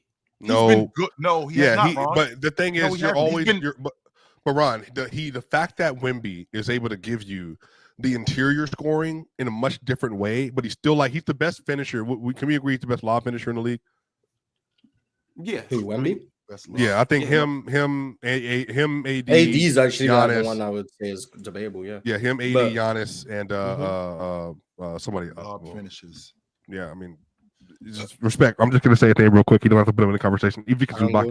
Okay. I think Evan Mobley's in that conversation for Evan too. Jarrett, both of them. Yeah. The thing is with Wemby though, Ron, Wemby legitimately is like a good shooter, not a great shooter. Yeah, good shooter. And the fact that you get some, I'm not just some, but like really legitimate level of floor spacing with him, and you get none of that with Anthony Davis. Like no off the dribble creation for the most part. Like you do get some, but with Wemby, you have to worry about where he is on the court. At all they're not about to give Wemby a first team vote over Anthony Davis because he can dribble the ball from the 3-point line. That's not. He's a better offensive player all around. Is what I was arguing. How is he? Ron, he's been much better this season, Ron. Getting to the rim, stopping pop game, playing at the long ball line, getting on the offensive glass. He's been much better than Anthony Davis on the offensive end this year. I'm not arguing that that's not including the defense, right? That's what I'm saying. No, he's a much better. You're not arguing that AD's better offensively. Wemby's also better defensively. So is there a middle part of the court that I'm forgetting? No, here's what I'm saying. Like he might be more skilled offensively. That doesn't mean that you're giving me more production and that you're playing better offensively. But he is. Once again, that's what's going on, though, Ron. He is playing better. I think you guys are just flushing 26 and 11 down the toilet. No, I'm not. Well, let's make it clear. We're talking about offense. The 11 rebounds are not all on offense, so that's not relevant. Well, I'm talking about in The 11 totality. rebounds. Because I was talking about defense too. I'm talking about in totality. Well, you don't want to talk defense with Wemby. Wemby's gonna win. But I acknowledge that. I said just because Wemby's here doesn't, just because Wemby's great doesn't take away from the fact that Anthony Davis is good. That doesn't. Yeah, no. AD's good. Wemby has a substantial gap defensively this season. Okay. This season. So we're already starting. We're already starting the race with Wemby in the lead. So AD has to make up for that with an offensive gap that he doesn't. We've already established that he's not better offensively. And to be clear too, to make it more. We didn't establish that. The only thing we established is that Anthony Davis doesn't dribble the way Wemby does. No. I just said he was better. He's a better 3-level scorer than Anthony Davis. That doesn't get you on first team all NBA. Yes, it does, Ron. No. So if that's the case, Paul George would have been first team every single year. No, this is what I'm talking about. Just because you're a 3-level scorer does not mean that you are going to get the nod over somebody else. One is saying you can be more skilled, but not as overall effective and produce more. So what is Anthony Davis producing on offense that Wemby is not? 26 points. My thing is it doesn't. What's Wemby averaging? You got he's averaging 25. But here's my thing though. Here's my thing. Mars, I'm not talking about the gap. I'm just saying you guys are literally just taking him out the race and saying that he doesn't have a horse in the race. And I'm trying to ask you guys as why. of right now. Hold on. Wait, Mars, chill. I want to make this clear. Anthony Davis doesn't have an argument over Cat. He doesn't have an argument over Cat for me right now, let alone Wemby. So, like, you didn't even go to the next person that I would say had a better argument. Anthony Davis has not been better than the man in New York this year. The man that's in New York currently, right now, playing for the Knicks. I kind of disagree. I've been watching AD this year, and AD been balling this year. And that's in the same gap that you guys are saying with Wemby and AD defensively, that the gap between AD and Cat is bigger than that. Yeah, and that's why I think Wemby's over Cat, because Cat's been egregious defensively. Right. So I understand that. My issue is bad defense. Are you genuinely telling me the difference in offensive production is 1 point? And that's why you're saying what is AD doing on offense that Wemby is? What do you mean? What is he doing? It doesn't. Exactly that's the point. The point I'm making is what Ron is arguing. I'm saying I can see you guys are debating looks. No, I'm saying production. Take away eye test. Production. Right. What is AD doing on offense that Wemby is not doing? That's what Ron is at, and that's what Ron. Forget eye test. Forget watching these guys play. Because apparently that's not relevant to this conversation. That's fine. What is AD producing on offense that Wemby is not? Ron's argument is what AD is doing right now, he should not be out of the conversation. Ron's logic is that we just pushing Wemby to the front of the line right in front of AD, and we shouldn't even be having a conversation about that, considering what Anthony Davis has been doing, both offensively and defensively. Even though my counter to that, Ron, is Wemby has been better, both on the offensive and defensive end, not just from the eye test. Not just from the eye test. Mars just ran off numbers. 18 games. Ron, we're barely 2.5 months into the season. 18 games, that's a month. So that's basically half the season. So if the season ended today and Wemby ending the season going 29, 11 and a half, was it 11 and a half, Mars, did you say? 10 and a half, I think. Okay, I'm sorry. So 29, 10 and a half, which is 11, 4 and 4 blocks on 50, 40, 87. Wemby is a first-team All-Pro. Yeah, I mean, if he keeps that up, obviously. But I could have said the same thing with AD in the first 2 weeks of the season. If he would have kept averaging 30 and doing that, but not in the first 2 weeks, Ron. Okay, and where we're at right now, I'm not just gonna say Wemby has just lapped AD. I had to look it up because I was curious. So AD's average, we're gonna do raw box score numbers because I'm not gonna get into anything advanced. AD's averaging 26 points per game. Wemby's averaging 25.5. Right. So the difference is half a point. AD is doing that on 60.4% true shooting. So pretty good. I think that's like +2, +3 true shooting. Wemby's on 60.6. So slightly more efficient, but marginal. So the difference appears to be 0.5 points on basically the same efficiency, where Wemby, by I think even Ron's own admission, has been a better passer, a better playmaker, and has more offensive responsibility. I don't know if I would say more offensive responsibility. I don't think I would say more offensive responsibility. Okay, so What? so you have more. Ron, don't This is do a real that, question, by man. the way. Does Anthony Wemby Davis has have more way more offensive- responsible. Wemby has way more responsibilities offensively. If he ain't scoring, they ain't doing nothing. If So- AD's not scoring, they're not doing nothing. Austin That's not Reeves. true. Also, Austin Reeves. And not AD's true, Ron. offensive responsibilities leading his team in the Austin playoffs Reeves, to and be in a LeBron playoff team. James. Austin Reeves and LeBron The James. Spurs are 2 games back of the Lakers. The Still Spurs. 2 games back. The Spurs. Are we not? They The still 2 games back. Spurs. Oh, okay. Never mind. So we just going And to it's- ignore and like relative expectations? And I mean, two games back is it makes it sound better than what it is. The Spurs are 16-16, which they have improved and they've actually overexceeded expectations. The Lakers are 18-13 in the 5th seed, and they're knocking on the Dallas Mavericks door for the 4th seed. And they're trending this way too. No Luka The for a gap month. I between- think the they can gap, get there. I'm pretty sure the gap between the Lakers and Dallas is the same as the gap between the Spurs and the Lakers. So if the Lakers are knocking on Dallas's door, the Spurs by Mars, the same logic are listen to knocking the on record. Lakers' No. door. You're looking at the games back. Listen to the record. 16 and 13, 18 and 13, 16 and 16. Yes. 2 games difference. 2.5 maybe. games. Yeah, 2.5. And what's the gap between Dallas and LA? Is it 2.5? That 1.5. Okay, so a game difference. Like the Spurs are knocking on the Lakers' door. By the same argument, the Spurs are knocking on the Lakers' door. This is why I don't like the seeding argument in this Western Conference when 5 through 10 are separated by 2 games. Like you're using the seeding to make it sound like it's more drastic than it is. It's a 2-game difference for the Spurs and the Lakers. Like, let's be serious. It's the Spurs and the Lakers, and they're only 2 games apart. And Wemby is doing what he's doing. And we have to remove the eye test to make this more favorable for AD. Like, what are we doing? Yeah, Like, Wemby's I mean, been better. like I said, I just don't like the fact that you guys are just dismissing Anthony Davis. Like he's not having the season that he's having. That's my main argument. That's my main He's argument. having a great season. He's not playing better than Wemby. He's having a fantastic season. And I've been singing AD's praises on this show for as long as I've been here.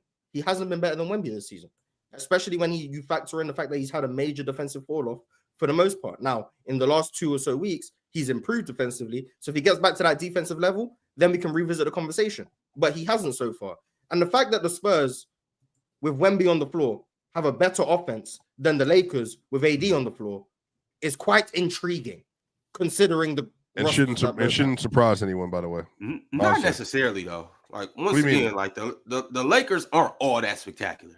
What are you talking about? Their They're offense better is than the Spurs. What?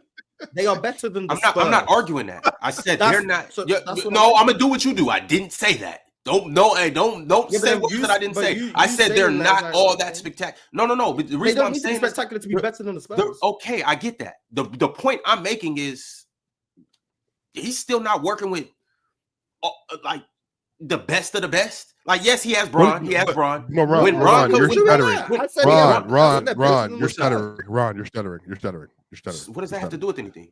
Austin Reeves, LeBron James, and that team And, have and, been and, very after, good and, offensively. after, and after that, They've they been fall a off very a good cliff. offensive After team that, this they year. fall Rory off a cliff. Hachimura. That's what they have. Rory They have a Hachimura. very good offensive team this year. I would even, and again, if you watch the Minnesota Timberwolves game, Wemby's still developing. He has a lot. He has a lot to work on, 1,000%. But their offense at the end of the games is Chris Paul and Wemby. Make it work. That's exactly what they're running. The issue is that getting Chris Paul gave them their first real initiator, their first real playmaker, and real passer.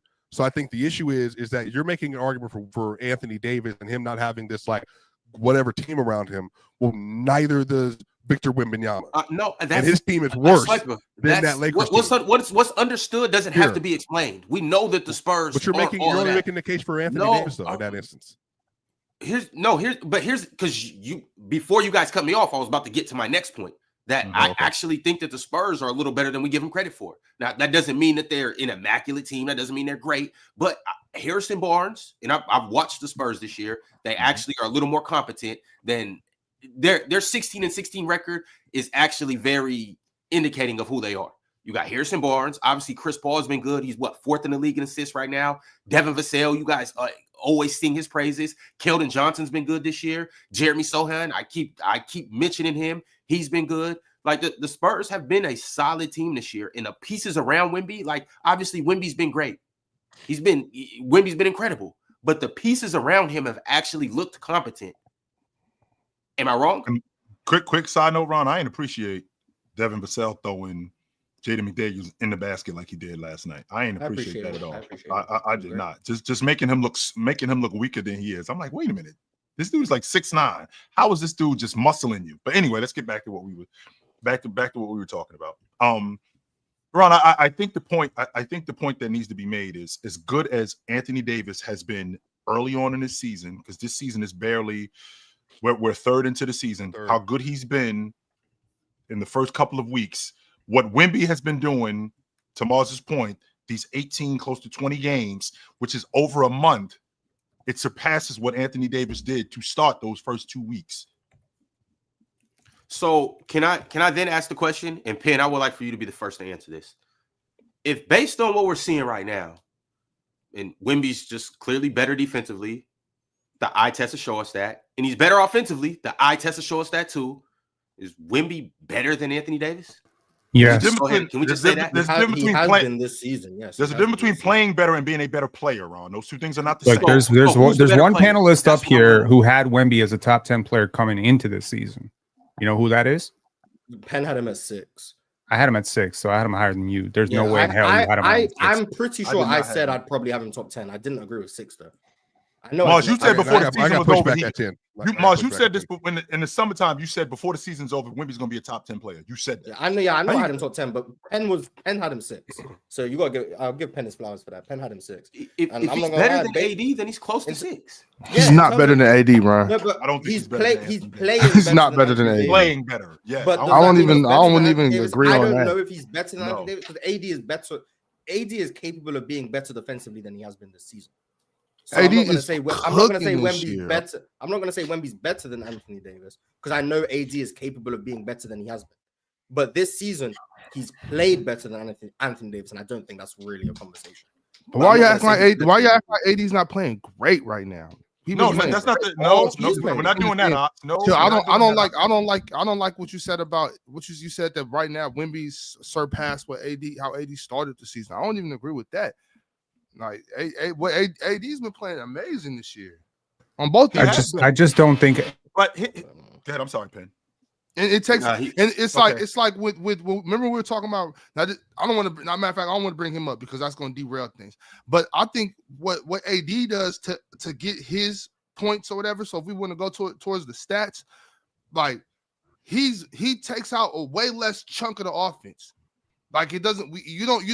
AD don't need as much as Wemby does to get the 25 he's averaging and the 26 that he's averaging. Sure. It's a whole lot less. It's a whole lot less strenuous on the offense for him to get his numbers than it is for Wemby. You know what I'm saying? Like, but with that, I really don't think it's. I mean, yeah, it's close. Okay, let me not say that. It's close, but I got.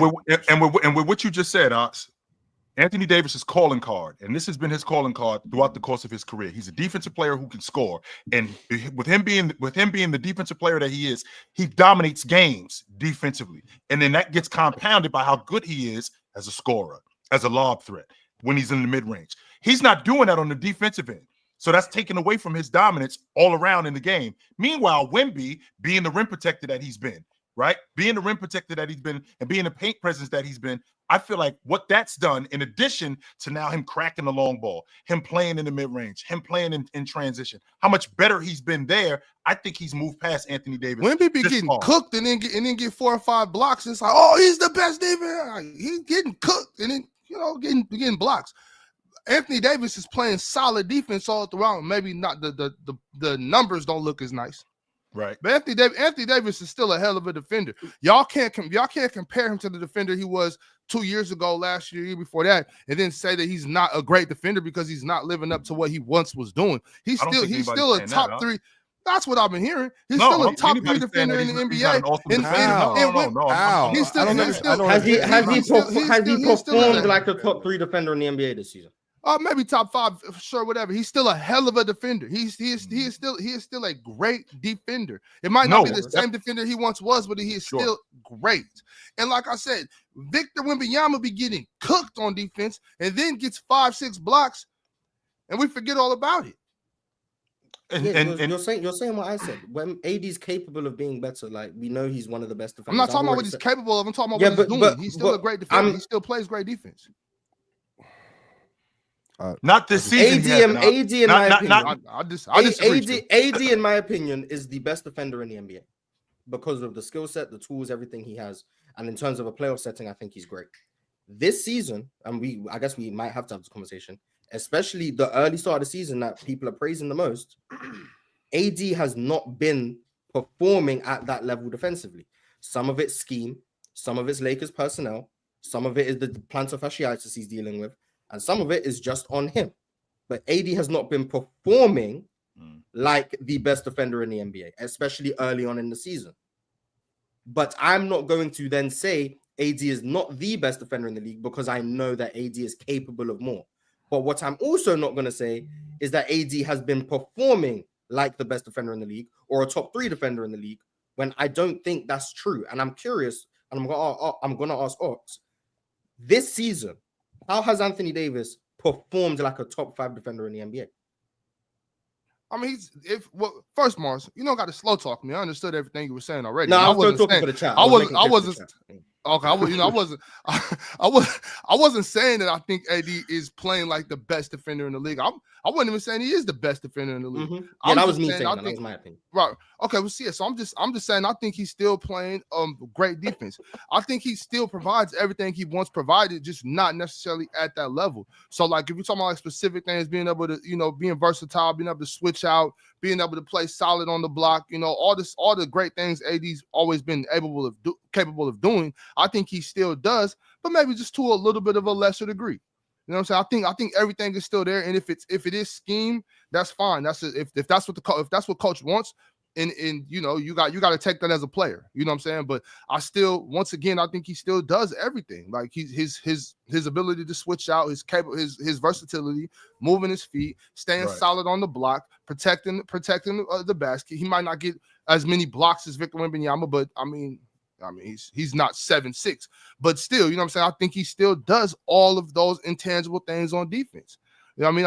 I still think like as a guard, and it would be a lot better if he had some guards that could stay in front of their men. But as a guard, if I got AD behind me still today, I'm good with that. Like I got AD back here. We got a solid anchor. So maybe he's not a top 3 defender. If you don't want to say top 5, that's fine. But I still think he's a great defender. And I still think he's playing. I still think he's playing. But I'm not. And so let me not say he's still a great defender. I still think he's playing great defense today. It might not be what he was doing last year, the year before that, but AD is still playing great defense. I'll put it there because I can't keep supporting any Lakers players. You know Ox, I can appreciate that.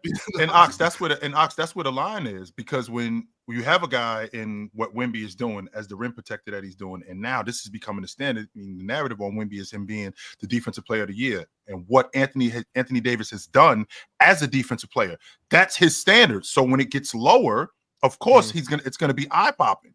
That doesn't take away from him still being a great defender. I won't argue that. He's still one of the best defenders in the game. Because he's having a down year defensively does not take, because we don't do that with anybody else in terms of scoring. If Luka goes from 35 a game to what he did before he got hurt, which was 29, that doesn't take away from how good Luka is as a scorer.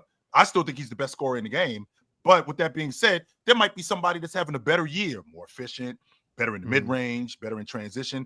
That doesn't take away from that. I don't think that we're taking away from what Anthony Davis does as a defender. But this year, what the standard has been for Anthony Davis, he hasn't lived up to that. Meanwhile, we got a young guy in Victor Wembanyama who's now showing progress. Don't get me wrong. He still has a lot to work on defensively. But the stuff that he's good at, Ox, he's really good at it. He is. I don't even know if Victor Wembanyama is a better defender than Anthony Davis. I'm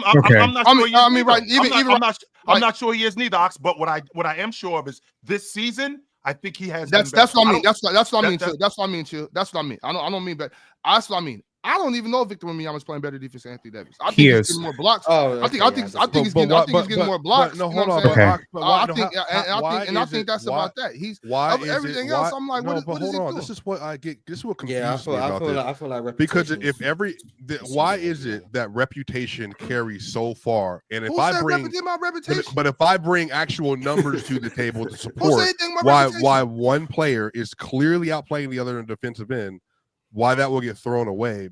Because What it's numbers, like Swiper? Go ahead. I'll listen. What numbers? the rim protection numbers, the defensive blocking field goal shots? percentages. No, you don't have. No, it's not even shot blocking. It's just deterrence at the rim. Like it's just how the team performs relative to when you're on the court. There's a 6 point difference. How do we measure deterrence at the rim? You can just measure like the amount of shots. How do you quantify deterrence at the rim? You can measure how many attempts are allowed at the rim. You can measure how effective people are shooting around the rim when you're within 3 feet, 6 feet, all those different kind of things. Those numbers are all listed. You go to NBA. And that's directly. And so Swiper, going to the basket, you might have a big there, but that's not the only thing that's on me going to the rim. What about the guard? What about the person that's guarding me? What you know what I'm saying? What all these things come into consideration when we're playing a basketball game that don't come into consideration when we're talking about these numbers.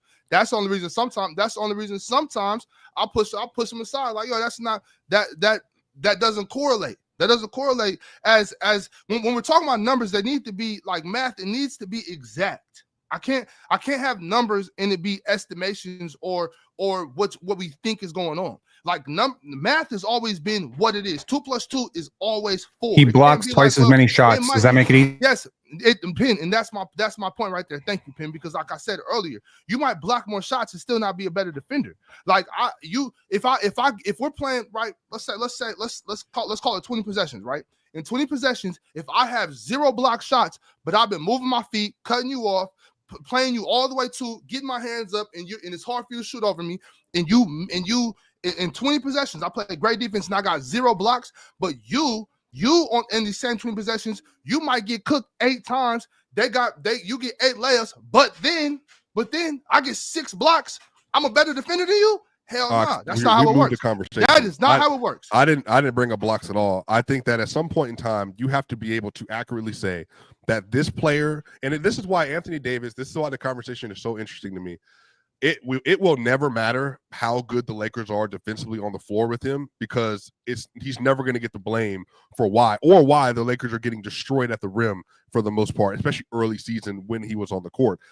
He'll never get blamed for that, because I think in the other end, Wemby, the reason why people will say, well, the reason why the numbers are better with Wemby because he's 7'4" and this and this. And I'm saying I'm not bringing up blocks. I don't think blocks is an accurate stat of like defensive value. Rudy Gobert doesn't get a lot of blocks. Bam Adebayo basically gets no blocks. I think he's the best defender in the NBA from regular season to playoffs because of what I like, versatility. I think the issue with Wemby is Wemby has clearly, to me at least, been the more impactful defender, the better defender.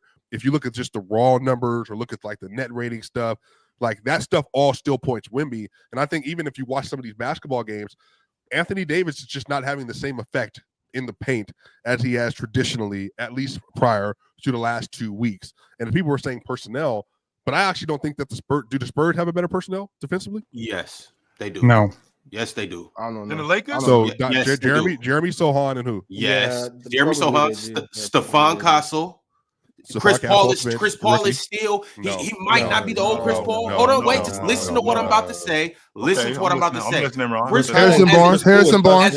as a quarterback, just as a quarterback in general, you be here, you rotate there, and just keeping the level of expectation. Chris Paul in that vicinity is a good defender. Now he might not be the old Chris Paul where I'm cutting you off, I'm taking the ball from you, but just shout out to LeBron, man. LeBron a good defender. No, because, and I'm glad you said that, because it's a clear difference between LeBron and Chris Paul. And no, it is not, Ron. And also too, AD has to make up for all LeBron's deficiencies. And so does Wemby. He's got to make up for all of those other guys. What are you talking about, Ron? What other guys are we talking about? He don't got D'Angelo Russell over there. Well, AD don't know. And even LeBron no more. But he has not played a game without D'Angelo Russell until now, until their next game. Where would you rate Max Christie as a defender from A to F? Where would you rate? I think y'all hype Max Christie as I'm asking you a simple question. We can't even give Max Christie as we can't even give Max Christie credit. Okay. How about Cam Reddish? Where would you rate him? Cam, How about Come Austin on. Reeves? What's better than Cat? What's Come high? on. That sounds like a C plus. That's what that sounds like to me. They have a bunch of C and lower defenders over there. So a bunch of C and D guys. There's no listen. If we were to go through, let's go, and we're gonna do the top. Cam's a good 75 players. defender. I think he is. Cam I do. But I I'm think saying he's a good defender. if Everyone we else, went- however, if we went through the top 75 just defenders, like we're gonna do players later this week, we would get into the 60s before we even considered anybody in the Lakers outside of Anthony Davis. And we might get I don't 75. know if that's true, but like I'm not mad at that as an opinion. But I think Max Christie and Cam Reddish are positives on defense. And on the Spurs, I think Sohan. So I personally think that Castle. Ron thinks that Rudy Gobert Castle's had the not a best better defensive defender season. than Max Christie. Ron thinks Rudy Gobert had the best Yes, he defensive season is. of all time in 2020. Is what I'm hearing. That's what I'm hearing. That What'd you Ron say? thinks Rudy Gobert had one of the 3 or 4 best defensive seasons of all time in 2020. That's what I think you're saying, which I'm cool with. I don't know what you're talking about. Well, because he had no Spurs. positive I'm talking about defenders Spurs on his personnel. roster. No positive defenders on his roster that year. The year None. he won the defensive And they were the player of number the one. year, And they were the 21, number one talking defense in the NBA. He had none. 21. None. And So he you- had so Mike. He had that's Mike your logic. Conley, Donovan That's your logic. Mitchell. That's He had, that's not my logic. I think Dorian Finney. Well, you I just just- brought that all- up. You're bringing all- up personnel now. You're bringing up personnel. I'm Mike talking Conley about Well, was- the Swiper, don't Spurs- you think that Rudy Gobert had a hell of a defensive season that year? I'm fine with. Yeah, but putting they him were in also the number 1 defense in the NBA when he was on the court too. They were bottom 5 in the league when he was off the floor. I think They were that's my point. Like So they what were, I'm saying, you said that to Ron as if you were saying like Rudy Gobert didn't have a historic defensive season that year. but the issue is the numbers bear it out for players like that, and you can see it and you can look at it and say, "Wow, best defense when he's on the court in the NBA. When he's not on the court, big difference." I'm saying Yeah, with but AD, Swiper, but that's just not the case. I'm not trying to go to war with the numbers. That's not what I'm trying to do. But what I'm saying is, even if you didn't have that number, if you didn't have that statistic to say, oh, well, when he's on the court, they score this much, and when he's off the court, they score this much, you can still see that. Right. Well, I'm saying You know with what I'm Anthony saying? You Davis, can you're still not see seeing that. that. There was a You're not clear seeing it with AD. Is the problem, though. So you're telling me you're not seeing the difference in defense when he's on the court than you do when he's off the court. I'm not gonna lie to y'all, man. Like Anthony Davis, relative to who he is, was not having a good defensive year up until a couple weeks ago. It's just Relative simple. Let's to just who say he- relative who to he good is. and bad defense. No, don't Relative don't to do that. him, his not relative to good and bad defense. Relative to him. Ron. This is Why? why. But why are we doing that? His Why are we doing value. that? Swiper, That's- you all can't, right. you don't All right, have to I do can't that, do bro. that. But you can yap and say numbers don't I'm matter. not- All this stuff doesn't matter. He's better. He's still better than That's not Wemby. even- I don't that's think not Wemby's even been the better same because I don't think he's been better. I don't think I he's been didn't better. say that. Therefore, You he's didn't- not 'cause you better. don't- And somebody no, brings no, up no. the numbers. That's The not- numbers are that's not wrong. what I- Somebody that's brings not up what I blocks. said. The blocks are That's not wrong. what I He's said. 7'4". That's not what I He's said. 6'10". It That's doesn't make not any what I sense. said. That's not what I said. You just don't understand ball unless we are Right talking. there you go. There you charts go. and Right, stats. right, right. Because I laid it all out to you. Exactly. Like I laid it out to you, like I explained it to a child, and anybody can understand what I was saying. Sure. Like, Again, you so don't again, that's understand because anybody I gotta except the talk people about up here defense. apparently.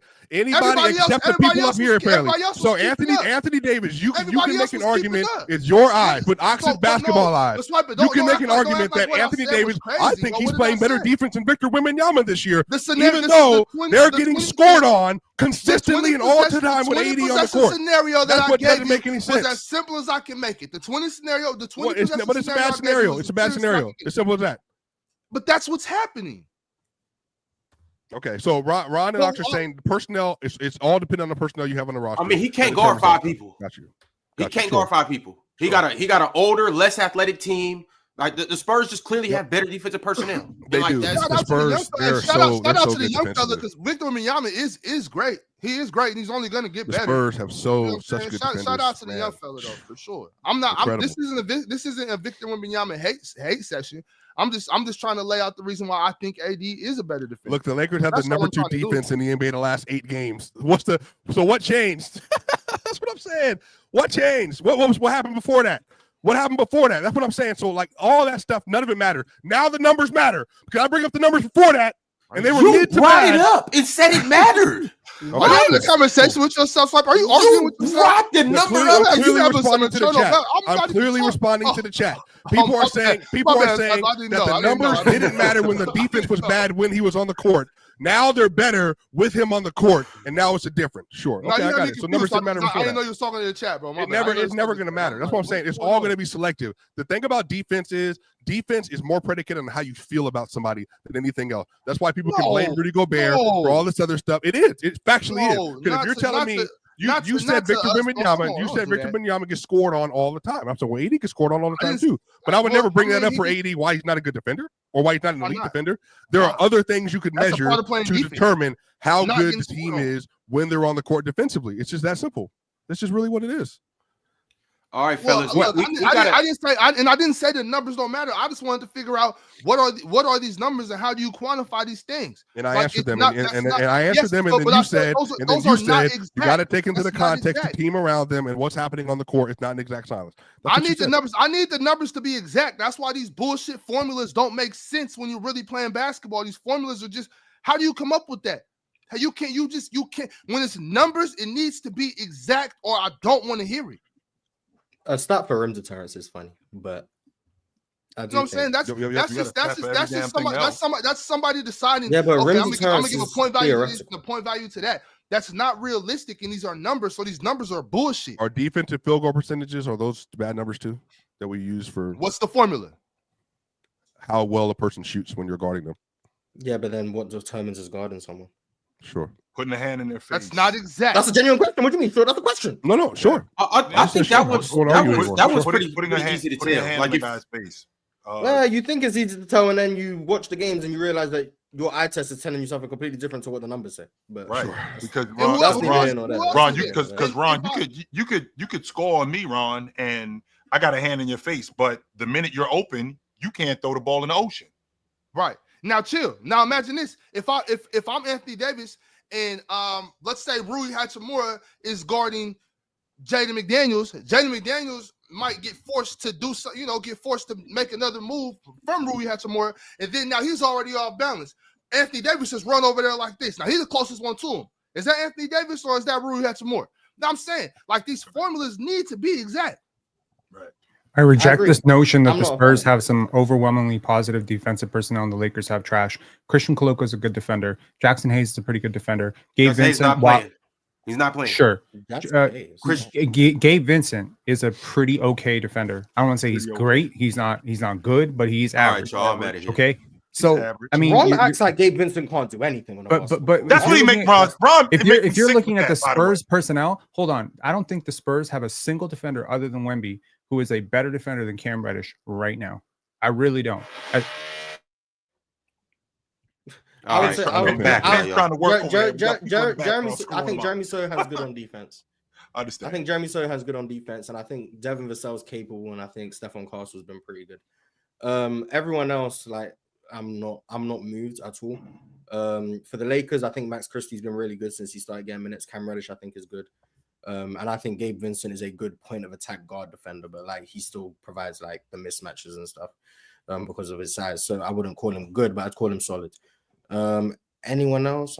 Anyone who plays. And the Spurs are clearly the best defense between these two teams. They're separated by I think 7 teams. So Yeah, the Spurs are top the Spurs are 15 better defense, defense. and the Spurs Lakers are are bottom 10 defense. So what does that tell you? A lot of that has to do with personnel. and scheme. I mean, And defensive anchor. Obviously, yes. Wemby is a huge reason why they're this, but we're comparing. It's the two one of the teams. biggest carry jobs in NBA history, Ron. It's one All of the right. biggest carry jobs in NBA history. And they should get better defensively. He now is that they've so got much Dorian better Finney-Smith. than the rest He's of gonna his help. teammates. I It's don't know what the ridiculous. story is. I don't know what the story is with Vando when they're gonna get him back. But now getting Dorian Finney-Smith, they should be better on the perimeter. But Mars, in your estimation, from A being excellent to F being completely garbage. Dalton Connect. Oh god.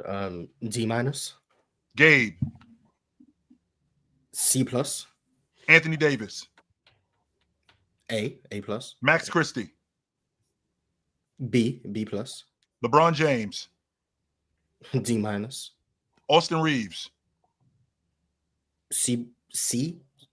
Yeah, C. Rui Hachimura, This season, C plus, Cam Reddish, B plus, Koloko, B plus, Jackson Hayes. C minus. And these are the guys who played. And I won't add guys like Hood Shafino. who played earlier in the season. Yeah, I'm not going to add those guys. So what it sounds to me like this is an average. This is an average team, maybe above average. Before you even go that far, no, because I just got to throw this in there. Christian Coloco plays 9 minutes a game. Okay, so let's say they're an amazing 9 minutes, though, aren't they? Cam Reddish plays 19 minutes a game. Max Christie plays 21. Okay, we're not doing that, Ron. Why are we not doing that? To be fair, Max Christie only plays 21 minutes a game because early on he wasn't getting a lot of minutes. As of late, he's been getting a lot more minutes. But even more than that, chill. Even more than that, chill. I wish the way Morris is graded. I wish he would have been my teacher in high school. I'd have been on the honor roll. He was really giving some really generous grades. Really generous. I gave Cam Reddish and Max Christie B plus. I could have messed around and been I could have been the valedictorian if Morris was giving me grades. So since we're on that subject, whose grade did I give too high? I gave a bunch of B's. I gave 2 B's, a bunch of C's, and a bunch of D's. Mars, I want to stay here, and Mars, I do want to stay here because what I'm trying to understand is I'm trying to understand which guy is affecting his unit the most, right? So, how do you feel about Champagny? D plus. Harrison Barnes. C minus. Chris Paul. D. C minus. Castle. B plus. Keldon Johnson. D. We know Vic is an A. Zach Collins. A plus. Vic is an A plus. I apologize. Zach Collins D plus. Blake. Oh my God, Blake Wesley. Yes. C minus. Nah, I'll give him a C plus.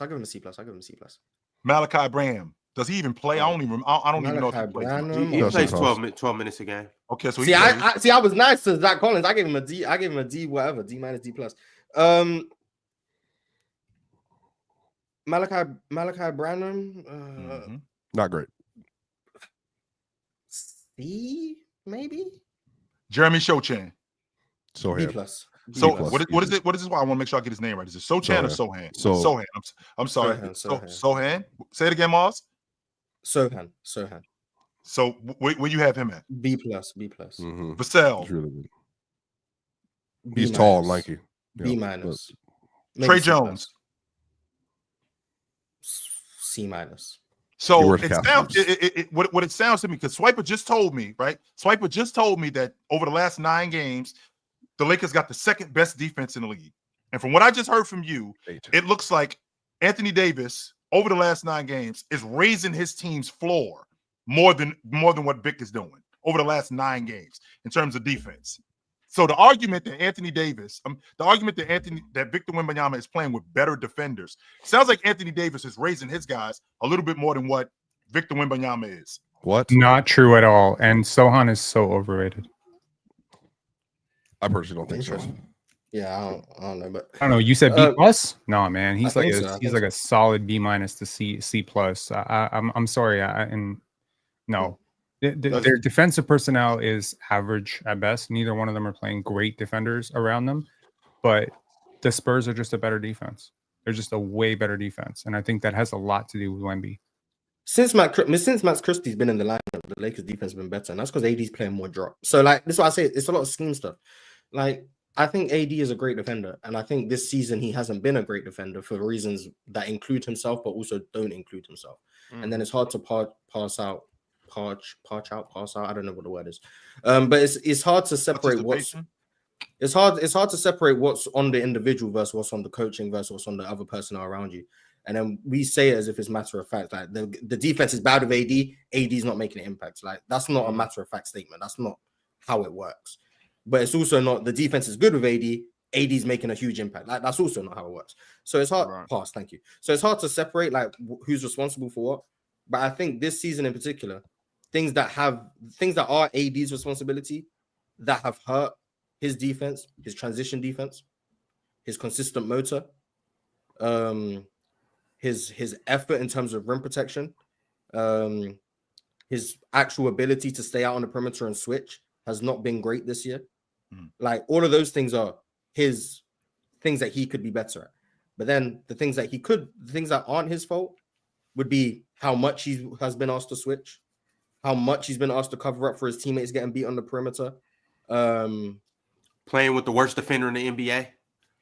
Which is who, Ron? Yeah, which is Y'all told me he was. Who? I wasn't even hip to it. Who you talking about? Who's the Whose worst birthday defender? is Birthday boy. Bron not the worst defender in the NBA, but he's been bad this year. He's terrible. But like those things, I would say aren't AD's fault. So like, there's a lot of things that some of his fault, some of it not his fault. Same thing with Wemby. Wemby's been, in my opinion, the best rim protector in the league this year. He's been a lot better in drop this year, but he's still not very good in terms of switchability. He still can't play any coverage outside of drop, and the Spurs make sure to make it a very key emphasis to keep Wemby near the paint at all times. So they won't have Wemby go switch on the wing. They'll end up scram switching or whatever they need to do to keep Wemby near the rim. So Wemby being unable or within the scheme being told not to do anything away from the rim is something that I could say provides limited impact, especially once you get into more serious settings like playoff settings. It's like, well, how impactful is someone who you have to keep parked near the rim at all times?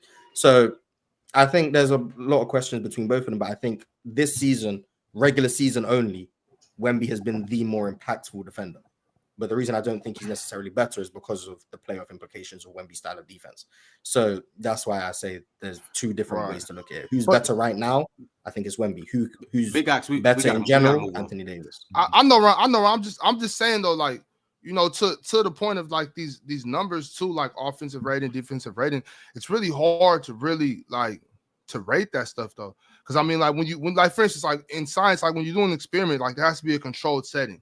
Like everything in this side has to be the same as this side when I introduce whatever I'm going to introduce that I'm doing my experiment on. So it's like, if I'm playing these guys and you're playing these guys, how are these numbers equal? You know what I'm saying? Like, I don't, you know what I mean? Like everything isn't the same in every game. So it's really hard. It's really hard to make those numbers really mean something. You know what I mean? I talked to the dude who invented basketball reference, and he can't tell me what box plus minus means. Yeah, I told you it's a dumb stuff.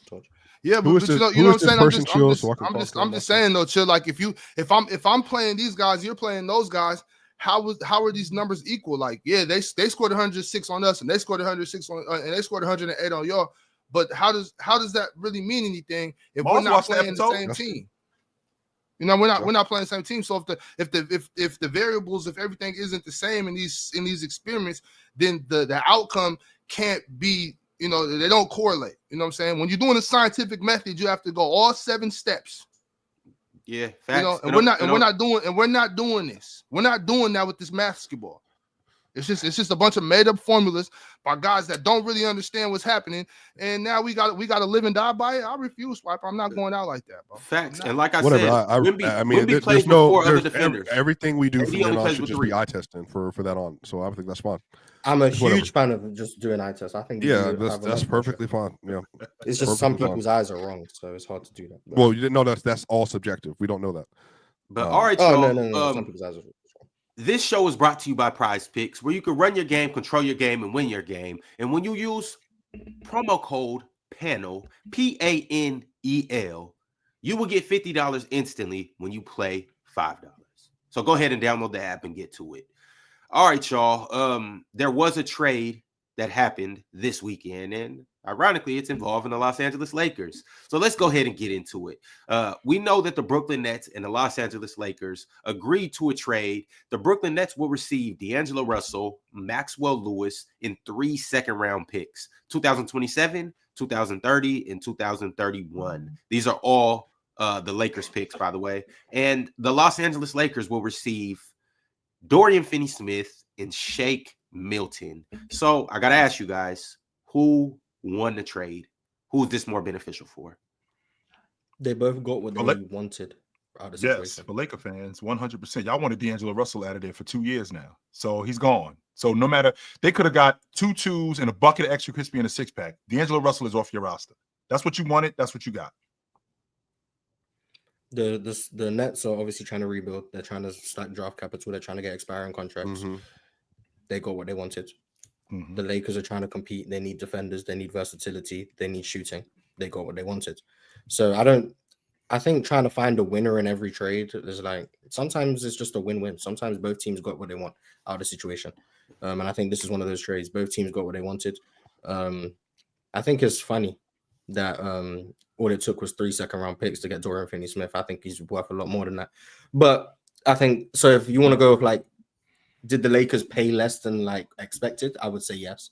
I thought Dorian Finney-Smith was going to be worth a first rounder at least, but I would say both teams got what they wanted. But I think obviously one has a lot bigger implications in the fact that the Lakers are trying to win in the playoffs, whereas the Nets are trying to just lose. So in terms of overall implications, short term, the Lakers won, I guess, because theirs has playoff implications as the Nets doesn't.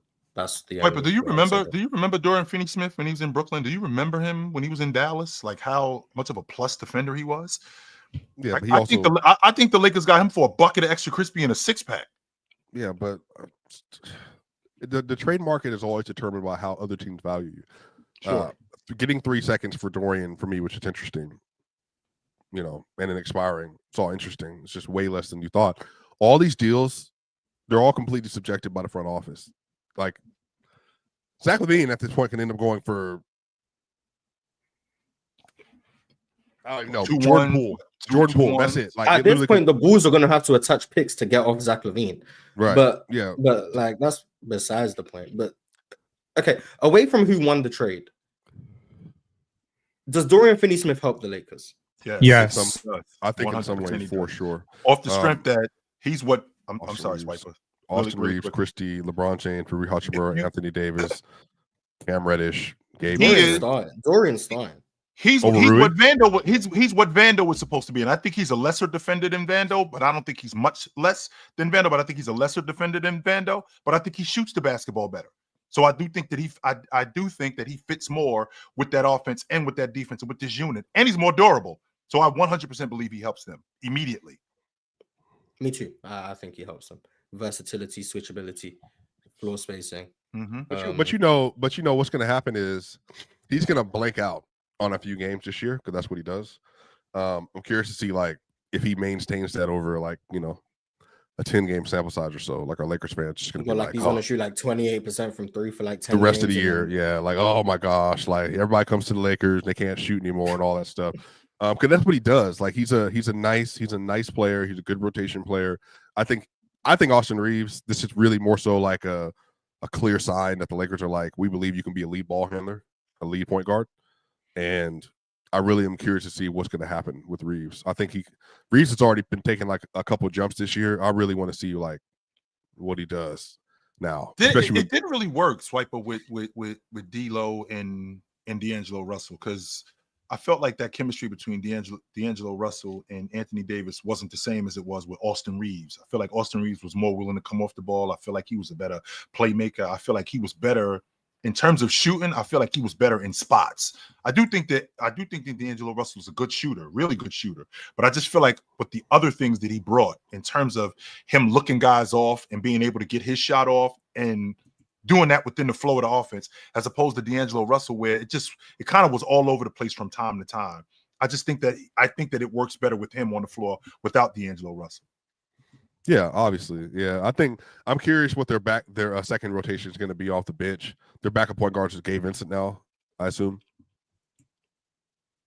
Yeah. Yes. Or Brian. No, Shake Milton. Shake's all right. You think they play Shake? You think they play Shake over Gabe? No. Oh my God. Well, they're due. They should. Shake is better than Gabe Vincent. Ron, if they were going to play him over him, why did they move? They're going to favor defense, and Gabe's the best. Yes. Why didn't they move Gabe Vincent then? You don't like that contract? He thinks no one wants him. He thinks no one wants Gabe. No, I'm not. I mean, that's the trade that Brooklyn might have wanted. I don't know. Gabe might not even been on the table. Because Shake was buried on that Minnesota bench. He didn't get burned. I didn't understand why he didn't play. No, but Shake in his last game, he had 16 and 12 assists. So like I seen like, because I was just digging deeper into it. I can't give you all of his stat lines, but in like the last 5 games that he played, he was playing all right. Honestly, credit to Jordy Fernandez. He went on like his own 14-point run against the Bucks, like his own individual 14-point run. I was like, like offensively, I don't think it's close. Yeah, he's better offensively. There might be a gap. There might be a gap, but like we always talk about the Lakers needing, ball handlers. The Lakers need creators. The Lakers need people to, run the show. Shake is the perfect guy, especially if you lose in D'Lo. Shake's the perfect guy to come in. I'm not saying he's going to start. I'm not saying he's going to play 30 minutes a game, but for Shake to come in and play 15 to 20 minutes when Bron's not on the court, or maybe when Austin Reeves isn't on the court, you got your second, maybe third ball handler right there. Score. Yeah, if they favor offense, I expect Shake to be in the rotation. I just don't know what direction JJ is going to go in. I'm expecting defense to be the priority, which is why I expect Gabe to be the second guard. But maybe it's not. And I think Shake is the better offensive player than Gabe Vincent. Like, substantially, I think he's better. So my question is, my question in Brooklyn, because the demolition has already started. It started with why am I drawing a blank on his name? Guys with the Warriors, Schroeder. It already started with Schroeder. The question is who's next? I think Ben Simmons is next. Cam. I think. Which one? Ben will probably get bought out. Ben will probably get bought out, but Cam Johnson is going to be the next big mark, and he's going to go for a first round pick or maybe 2. I don't know. Maybe he might go for a first and a swap. Maybe. You know, the thing is that Jordy Fernandez. What do you mean? Maybe Swiper. Maybe. I'm telling you, the value market is flux. Like he might go for a hand of seconds again. Like it's just all depends. There's no way. It all depends. If he's going for seconds, then a contender's. If you get Cam Johnson for a second round pick, somebody has to make an investigation because something going on. No way you getting Cam Johnson for. It depends. I mean, it's obviously you're getting a player in the no. deal. You're obviously getting a player in the deal, but yeah, it just depends on the situation. I think Cam Johnson needs to go. They got a couple players. They're probably going to buy out D'Lo. They're probably going to buy out D'Lo. Yeah, they said D'Lo's not playing for him. They already said that they're releasing D'Lo or buying him out, basically. Even if that's true, hold on, Ron. Clippers. Clippers. D'Lo and the Clippers would be nice. Do you know something that we don't know? No, I don't. No. Are you sure? Okay, I just want to make sure because I know that as a journalist. I do know people thought DFS was going to Memphis. Sources. That was definitely a rumor that came out that he was going to Memphis, but no. So speaking of which, so D'Angelo Russell is expected to be bought out. He's not going to play a game for the Nets. So I got to ask you guys, what's good landing spots for D'Angelo Russell? Where would you guys like to see him at? Long gone Tigers, Clippers, the G League. China, bro. China. He doesn't suck. I think the Clippers need a backup point. Y'all wrong. He doesn't suck. He doesn't. I'm not saying he sucks. You don't got to suck to go to China. Facts. No, but yeah, I think the Clippers need a backup point guard. I think D'Lo would be a fine backup point guard for them on a minimum. Let him play his way into a contract on a different team. But the Clippers right now, they have Bones Highlands who doesn't get minutes. They have KPJ. Like they have bad backup point guards. So if they were to get D'Lo, I think that'd be nice. I would say Orlando, but I'm digging. I'm a Karl-Anthony guy. I dig him as a backup league guard. Y'all see that game winner? Yes, I dig lucky shot from above. Lucky shot. Who's backing up Dame? Giannis plays backup point guard for them. Yeah, so I mean, I wouldn't be surprised if D'Angelo Russell ended up in Milwaukee. That would not surprise me. Man, I don't know how the second apron works. D'Lo Giannis pick and roll. I don't know the salary rules, so I might just be saying teams who financially. Well, he's getting bought out, Moss. So he's a free agent. So yeah, but isn't it if you're in the second apron, you can't get buyouts? You're correct. Yeah, so can the Bucks even get him? Because that is I don't correct. know if they're in the second apron. This is the thing. I don't know the rules well enough to talk on acquisitions. Yeah, dumbest CBA agreement ever. So I just say what teams I think they would fit on, but it could just. No, I'm talking about defensively. The pick and roll with D'Lo and Giannis would be horrific. D'Lo's not covering anything for that. But yeah, D'Lo. Wouldn't be any worse than it wouldn't be. Oh yeah, Darvin Ham's in Milwaukee. Yeah, D'Lo's not going there. Yeah, D'Lo's not going back to Darvin Ham. There's no way. I don't know. Darvin Ham believe in D'Lo personally. 21 points in the playoff game, by the way. Oh, broke the record last year for threes on the Lakers. He was good. So I mean, I don't know if that's ridiculous. How y'all like the Suns? No, the Suns need big. They don't need guards. They have 12 point guards already. The Suns have the worst center rotation in the NBA. They need centers. Respect Mason Plumlee or no? No, I'm not respecting Mason Plumlee and Yusuf Nurkic. I'm not. No, they have Nuggets, the worst center rotation. They got 4 Nuggets in the rotation, by the way, just so everybody knows. But whatever. They just be stacking up Jokic backups and expecting it to work. They ain't see the plus minus. Their best center is Oso, and he doesn't play. Enough. Yeah, the Suns need bigs. They don't need. But they already have Tyus Jones. They got Monte Morris, Bradley Beal, Booker. Yeah, They but don't need more. well, yeah, I mean, when you get into Bradley Beal and Devin Booker, but when you're like D'Lo and Tyus, I think that's a toss-up. What, Monte?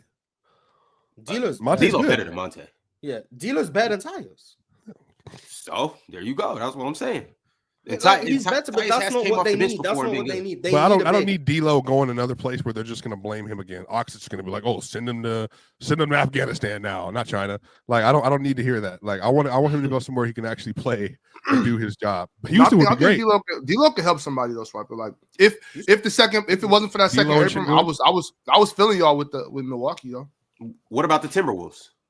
So D'Angelo Russell cannot be Timberwolves signed don't by need any D'Lo. first apron They or are second not gonna apron want team, to by the D'Lo way. back. Timberwolves And we have to straight, decide. by the way. I'm get back to what you said, Penn. But we already straight at the backup league guard spot. We got a kid up there. We good, and we got Backup? They don't play Rob Dillingham. If he went to Minnesota, he would not be the backup. He is not starting in front of Mike Conley. No, he isn't. Well, That's not happening, Ron. they got bigger issues to deal with then. Penn, who are the teams that he can go to? Any team that's not an apron team. I don't know. So who they who's are. there's not like a list teams out are? there? Teams are. Do we Detroit, I don't know. know? No, I'm saying, does anybody know like what you can't be in the second apron? Yeah, so I'm First looking or at second apron teams. So the restriction is that first apron teams cannot sign bought out players who made more than the mid-level exception prior to being bought out. And the second apron, it caps you out even more. But It basically cripples. So Cripples. this is D'Lo makes why. more than the mid-level, right? Yes, he made more So- than the So mid-level any prior to apron being team bought out. can't get D'Lo. Is one. Yeah, so I Correct. think the What's the team, Knicks, Swiper? Knicks, Milwaukee, Boston, Minnesota, Phoenix. Because I don't know, the Lakers aren't. Don't correct me. They're not in the second apron. I think they're in the first apron, right? But they still. Lakers fan. Oh, okay. Lakers fans, correct me if I'm wrong. The Nuggets are not in the second apron. They're in the first apron. So they can't get him. Mm-hmm. Yeah. So up basically from the below the Knicks, I think Miami can sign him. I don't think they're second apron. So I think from the Knicks, Milwaukee, Boston, Minnesota, Phoenix cannot sign him if the Knicks are a second apron team. But first apron teams can't sign him either. Let me see.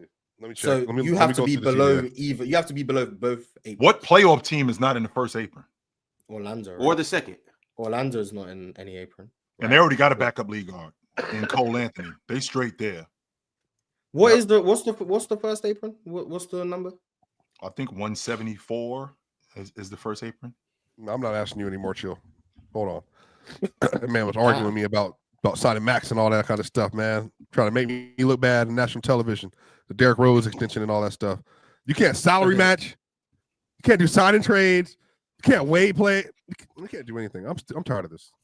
Just Don't leave it. Wait. Don't stop there, Swiper. Mid-level exception guys. Nope. Can't do that. You can't use more than the taxpayer portion of it. 172.3 is the first apron. Guys So in the buyout these are the market? Nope. these are the teams that have enough room to get D'Lo, I believe. Indiana, Atlanta, Memphis, Portland, Chicago, Toronto, Charlotte, OKC, Houston, Washington, San Antonio, Orlando, Utah, and Detroit. Damn. So the playoff teams in that group: Orlando, maybe the Spurs, Houston, OKC, Memphis, Indiana, and Atlanta. Those are the playoff Because teams. D'Lo is making 17 right now. Yeah. So yeah. So again, the first tax apron, y'all. How dumb does this sound? Signing a player, illegal. Signing a player who was waived during the current season if his pre-waiver salary exceeded the amount for the non-taxpayer mid-level exception, which is 12.4. So anything above that.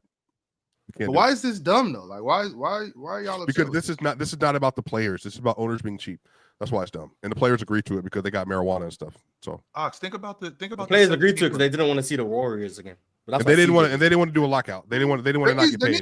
The restrictions ain't necessarily always bad, y'all. Like that second apron cripples teams. Ox, you can't do anything. Then don't pay over 182 million for your roster. Lock in. right, but I'm saying so that's y'all see there was a Winning on the cheap. clear- In there was a football, clear this ain't disparity baseball. here, You're not though, like- winning on the cheap in pro basketball. You're not. You got to pay. Then don't win. there was a clear disparity here, chill. Like the rich just keep getting richer. We've had 6 different I mean- champions prior to the CBA being signed. 100%. That does not combat my statement. Who's the That rich does getting not richer? combat my statement. Who is He the rich just getting saying richer? something. Like y'all just want that does not combat my statement at Who's all. the rich Swiper. getting richer? If I'm you have saying, 5 like, different y'all- champions. Shit. That's but there's a No, but I don't. Boston, it went into effect it's last 10 year. That means it's 7, 8, 10 rich motherfuckers running around just snatching up everybody. You know what That I'm saying? can't win. But I'm saying, but the thing is, the teams that are compiling organically, drafting well, having good players, and then having to pay those players. The Nuggets, the Celtics, the Lakers, the Bucks, all the the Warriors. Bucks, all these teams. Y'all just want all these teams just to keep grabbing up all. Okay, well those are three blue chip markets in a small market. So yeah, I mean, OKC's going to be there too, Ox. Like in 3 years, 2.5 years. OKC's theirs. They're a small market. The Celtics are already there. They brought all their guys back. Everybody. Yeah, and they're gonna be taxed crazy for it. Yes. They just think it's worth it. Yeah, they just think it's worth it. You got a price to pay if you want to pay your roster crazy money. Like, And if you're trying to win, or you could you draft well, and then you have players on the cheap, and you win with them when they're young. Yeah, but then the window's over, and basically as soon as you have to pay those players, like I'm saying, that's egregious. Then you draft again. Oh, you got to focus on player development. People got to get better. Or you got to get players to take less. Which is not happening. You know what I'm saying? So do we have a These players signed the contract. These players signed the contract. Make them stand on that contract. Get better. Do we have a team that's going to repeat in the 2020s then? Because I don't know if Celtics are repeating. It's hard to see. Anytime a team wins, we always say, "Oh, they're going to repeat," and then they don't repeat, and then it's like, "Oh, well, I never thought they were going to repeat anyway." I don't like when the Bucks won in 21, they were the favorites the whole of 2022. And then when the Warriors is like the only exception because no one expects the Warriors to win again. But in 23, when the Nuggets won the whole of the next season, they were the favorites the whole time. Yeah, but the roster is going to win this year. Yeah, I can see OKC winning in 27 and 28. I can see that.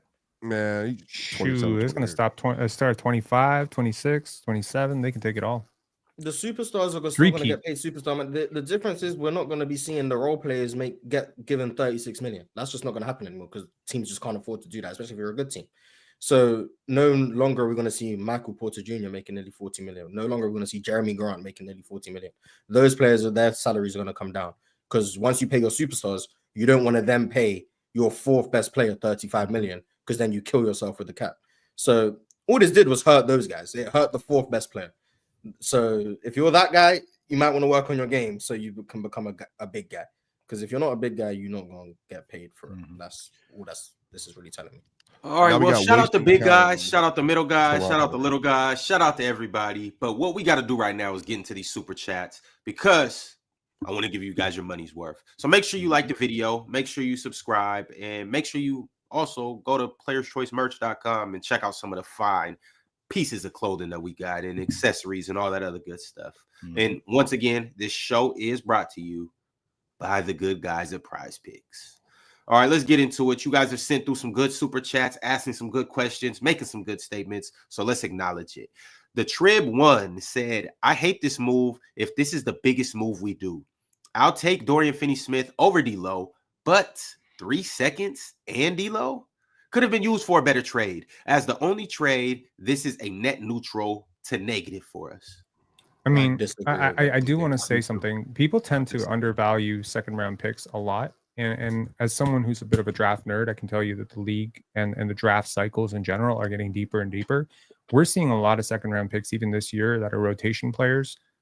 Kyle Filipowski, Jonathan Mobo, Jalen Wells. I mean, in previous years, we see Tumani Kamara. More and more times we're seeing like second round picks who are like legit rotation players who should have gone first round. In a normal draft cycle, Ryan Dunn is a second round pick. I'm going to say this. If Ryan Dunn comes out next year, he's a second round pick. So, you might think to yourself, like a team like OKC, they can trade their own second round picks because those picks are going to be 55 to 60. But a team like the Lakers could be really bad in a couple of years. So a team like the Nets, now they own like the 32nd, 33rd, 34th pick, something like that. I mean, that's basically a first round pick. I mean, if you're thinking about it, it's a trash first round. But the good thing about the second round is that it doesn't count towards your cap right away, right? So you can always it's a convertible asset, so it doesn't come locked in. You can pay them however much you want within a restriction. You can also sign them to a two-way contract. So actually, those high seconds are worth a lot more than low firsts. So sometimes people have this demarcation at the mark 30 of like, oh, second round, bad. First round, good. It's like, bro, I would much rather have the 31st pick than the 29th pick. Well, because the Nimhard, did he go 31 overall? I think that was the draft. I think he went 32nd. And then they signed him after his look at how many good players are coming in the second round. I mean, we're not even talking about Josh Minot, who's a really good player. He's just not really playing very much. Got game. Josh Minot's amazing, you know. And I already mentioned Tamani Kamara. Jamal Shedd's been doing a pretty good job in Toronto. Jamison Battle, who's looked awesome, like it last night. Awesome. I mean, I'll tell you right now, Swiper, your Nuggets would be clamoring for Jamison Battle right now. He was undrafted last year. So I'm just saying, like, I mean, the league is getting deeper. Herb Jones is another example. I mean, my God, how many good players are going in the second round? If you're a team, invest that money into scouting, invest it into international scouting. Nikola Jokic was a second round pick. Okay. So like, I'm just saying, like, it's not always going to be Jokic. Wasn't Jalen Brunson Jalen Brunson was a second round pick. Yeah, Josh Hart, I think he was a second round pick too. He might have been. Yeah, he was. You know, Fred VanVleet went undrafted. I'm just saying, like, as the league gets bigger, you know, the world, we're playing more basketball players than ever. You still have 30 teams for now until the league goes to expansion. I'm just seeing, like, in every draft, I mean, I remember back to the 2001, 2002, 2003 drafts, like those drafts. I studied the draft pretty much my whole life. It's been a big obsession of mine. I don't recall the 32nd or 33rd prospect ever being as good as it is today. That prospect is usually like a 5-star recruit who just didn't play well for a year, you know? So the Nets cooked. And shout outs to Jordy Fernandez, because he has not only Dennis Schroeder, who was thrown away for nothing by Toronto last year, Cam Johnson, who was basically the 4th or 5th most impressive asset coming back from Phoenix in a trade for Kevin Durant. Not only Dorian Finney-Smith, who was a toss-in for the Kyrie Irving trade. He's taken all of these assets, including Shake Milton, and made them play so above their head. They're all having career seasons. And shout outs to Sean Marks and the Nets for cashing out on those assets before they depreciate. You know, because, I mean, who knows? Like, maybe they have a cold shooting streak for a month and now they're worthless. So this was just elite asset farming by the Nets. They took undervalued assets from other people. They put them in good positions. They designed a great offense, and then they traded them to the highest bidder. If Ben Simmons wasn't making $30+ million a year, he'd be gone too. He would be. And if he didn't come with all the baggage of being Ben Simmons, I think he's a very valuable role player for somebody. Mm-hmm. All right, y'all. I got another super chat from Sincerely Kentrail. Kentrail said, "Happy LeBron Day. Finna put some on for the occasion and make some tacos. But what is your favorite Bron moments you watched with your on door? Also, Elron for the slander on my king on this day." Yeah, Elron. Favorite Bron moment. Probably game 4 NBA Finals 2011. Yeah. 07 for me. What an get swept again? Yeah, 07 for me. Just getting introduced to the world that I'm that guy, and you can build this unit around me. You enjoy watching Bron lose? I did not say him in the NBA Finals. I said in 07 against the Detroit Pistons in the Eastern Conference Championship, when the Detroit Pistons were favored, they went in there, James went in there and destroyed those guys and introduced the world to him that I am a franchise player. I'm not just a good player in the NBA. No, I'm a franchise player. What did he do in Game 7?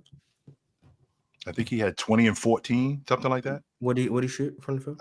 I think he shot like what, 8 for 20, something like that. 8 for 20, something like that. 6 let's for 20. look it up. 8 for 20. Swiper, favorite Bron moment. What you got? Starting, I promise.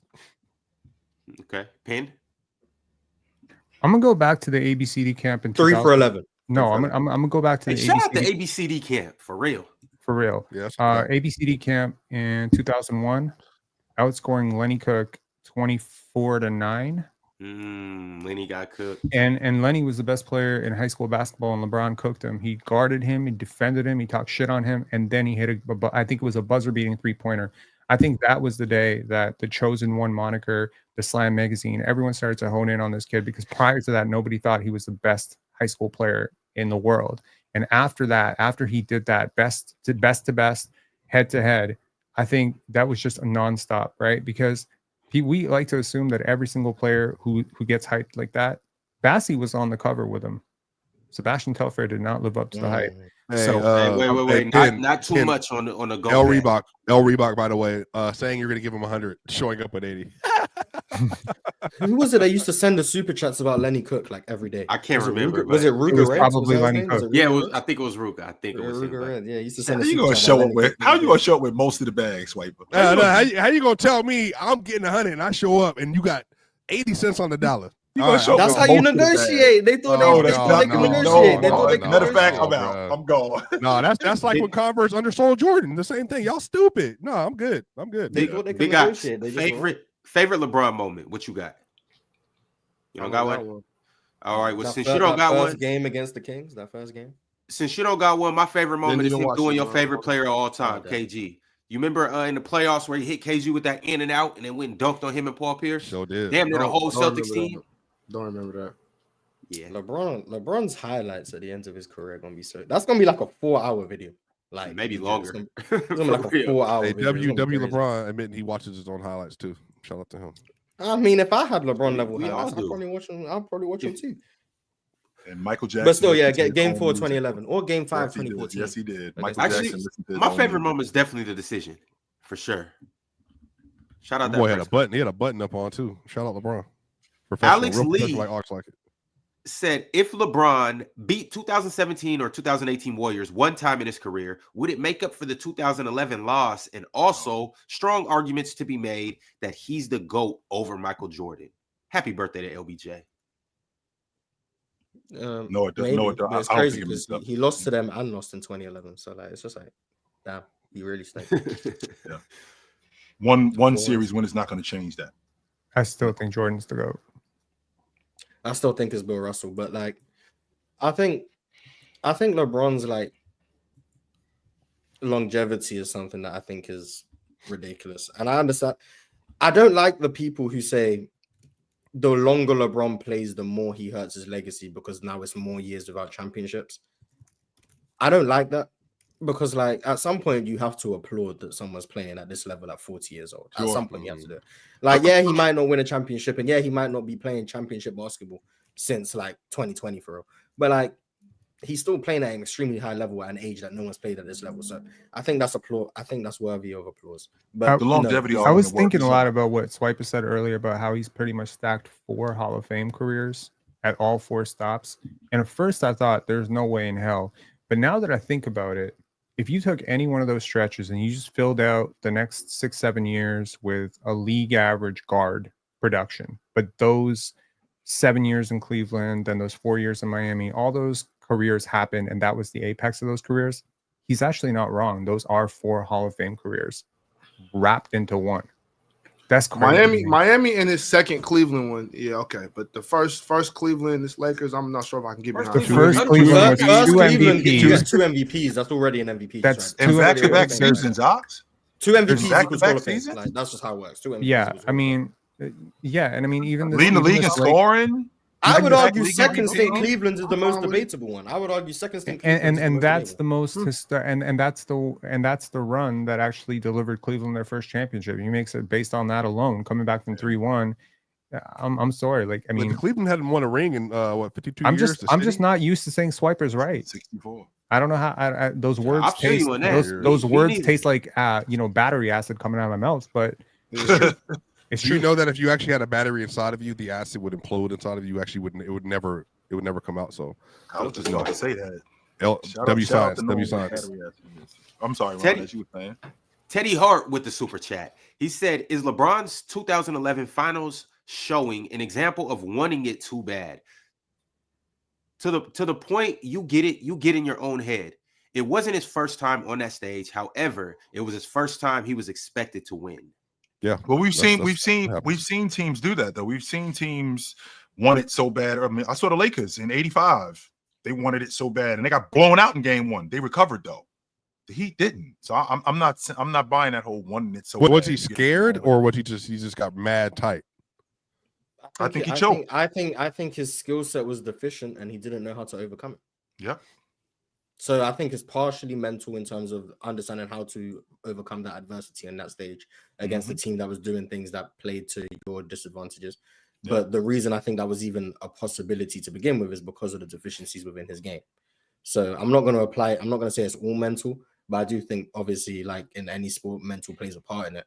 But I don't think we get to the point where the mental deficiencies show if he doesn't have the skill set. Mars, could you Dallas' just imagine defense gets if zero Twitter was Twitter He would in have got 2011? destroyed. Oh my goodness. If Twitter was was in 2011 and LeBron did that after winning 2 MVPs. Boy. Yeah, I mean, look, I don't think Dallas's defense gets enough credit. I agree. Top 10 in the league. Top 10 in the league that year. I mean, they were a really good defensive team. They were really smart personnel. And if I've seen LeBron struggle, it was against wings like Sean Marion. It was against wings like Kawhi, right? So, I mean, I think maybe it's just one of those things where that team was just very, very underrated. You know, Don't forget. Really intelligent Jason zone. Kidd. Really intelligent zone from Dallas, playing on forcing LeBron to do things he didn't want to do. Yeah. Now, back when Rick do Carlisle, I think LeBron still could have been able to get to the rim? Probably, but like that's where I think the mental part of it comes into it. So I think it's a mixture of. And Dirk, by the way, for overcoming so much adversity, like getting beat in 07, getting swept later on, and everybody's crapping on your name. You finally make it to the finals again. Everybody's like, he's not winning anything. No way he beats LeBron, and he goes out there. He puts up a masterclass, man. Dirk, to be fair, the finals, in my opinion, was Dirk's worst series of that run as well. So he was still good. But Dirk really came out closing games. His closing games was some of the all-time best. I'm not saying overall it was more. Yeah, because there's nothing you could do about a 7-footer who's the strongest player on the court and can shoot over anyone. Like you couldn't get Dirk to do something Dirk didn't want to do. And I think that was the difference between LeBron and Dirk at that point. I feel like Dirk you could play LeBron into your hands where you could get LeBron to do things that you want him to do. Now LeBron's good enough that he's capable of beating you doing the things that you try and force him to do. But you couldn't force Dirk to do something he didn't want. Dirk got what he wanted pretty much anytime he got the ball. And that was like I think the difference between them. Hey boy, do you remember what Dirk was doing to Paul Gasol in the series prior to that? Do you remember what he was doing to the Thunder? Oh man, that 2011 conference finals, Dallas versus OKC, is like a masterclass of scoring from Dirk Nowitzki. I feel like Dirk is the biggest black stain on LeBron's resume because he outshone him in the finals. He was clearly the best player. You can say what you want about Michael Jordan getting bounced in the second round, third round, whatever. You know, before he started winning championships, he was still the best player in most of those series, if not all of those series. I don't think Michael Jordan's ever played a series in which he wasn't the best player. Larry Bird, 1986.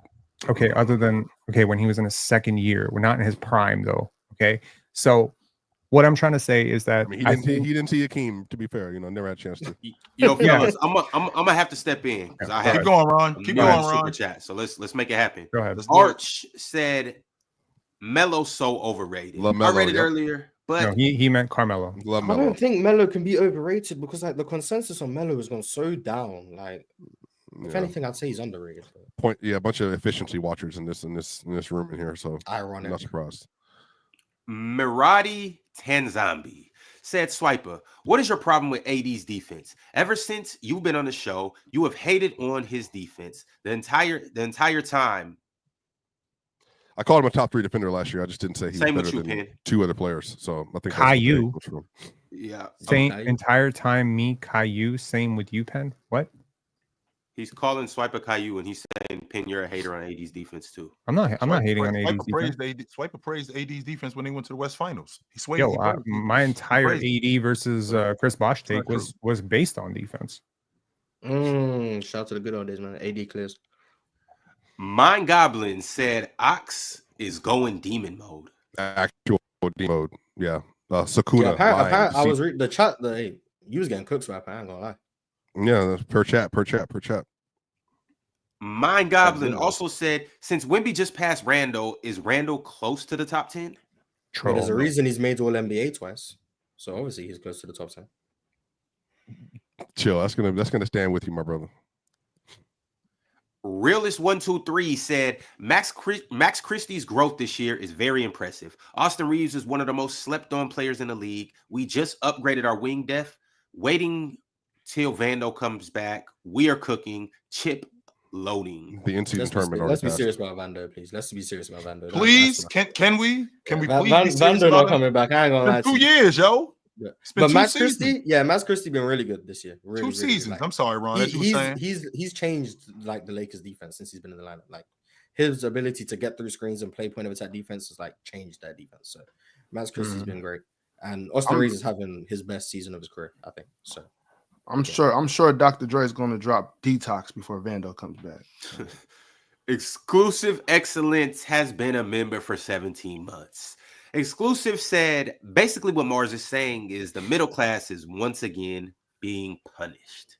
Damn. But yeah, I think the minimum players are still going to get minimums. And I think the max players are still going to get maxes. Like Jokic and Giannis and Wemby are going to get maxes for sure. But then when it's time to fill out the rest of your roster, you just don't want to pay Aaron Gordon $35 million. But it's because the mid-level exception is now a convertible asset. You can trade it. It doesn't used to be. You either you use it or you lose it. And now the mid-level can be traded as a trade exception. And so a lot of teams that were using their mid-level to sign guys like Gary Trent Jr., DeLon Wright, Tyus Jones, etc., they're just offering them the minimums. And that's just unfortunately the reality of being not one of the 200 best players in the league. 1K David has been a member for 16 months. He said, why is a Jokic fanboy hyper-focused on defense? Probably because he watches a lot of Jokic. Questions. Oh, no, he said hyper-focus on defense. I think, again, Jokic is a historical phenomenon. You don't find offensively slanted players like this. So, yeah, he's going to be in a different convo. Saying Steph Curry, they're just two of their own. There's never been anything like it. So, just and also Jokic is a good defender if you look at the stats. So, lock in. Mind Goblin has been a member for 2 months. He said, here comes Penn with that, well, actually, energy. Ron, why you say it like that? That's very accurate. I do have, well, actually, energy. Zamir6 became a YouTube member today. Shout out to Zamir. Tracy Steele also became a YouTube member. And then a YouTube GOAT sent through a members chat. He goes by the name of Arch. Some people speculate that he may be another person, but that's neither here nor there. Arch said, prisoner of the moment. I think he's talking about the AD Wemby conversation, I believe. I don't think that's prisoner of the moment. But keep going. Dookie Baylox has been a member for 13 months. He said, did you guys talk about that pointless trade that the Lakers just made? Made a trade just to be first or second round exits. Huh. Well, He ain't gonna be happy until they someone's got to lose in the first or second round. Like Duke ain't gonna be happy, Ron, until they get Zach LaVine. That he ain't gonna be happy until that happens. Well, So Duke. the second round exit is a solid season. There's no one care. All Duke need to worry about 5 days. And the best small forward in the NBA is back. That's what matters. That's what matters. Everything else is irrelevant. 5 days. I'm doing a countdown. 5 days and then Real Hoops is back. Yo, Mars, Duke not gonna be able to get out of bed that day. He gonna be so sick. And Kawhi gonna come back with like an efficient 26 on in 18 minutes, and we Just to remind y'all, just a quick reminder. Can't wait. Mauricio Arenas became a YouTube member. EJ Harris also became a YouTube member today. So shout out to them. You guys should follow in their footsteps if you're not a member. Chav just became a YouTube member. So shout out to Chav. What else we got? Jamal Garland also became a YouTube member. Shout out to Jamal. It's Zamzay has been a member for 13 months. He said pars. Who's pars?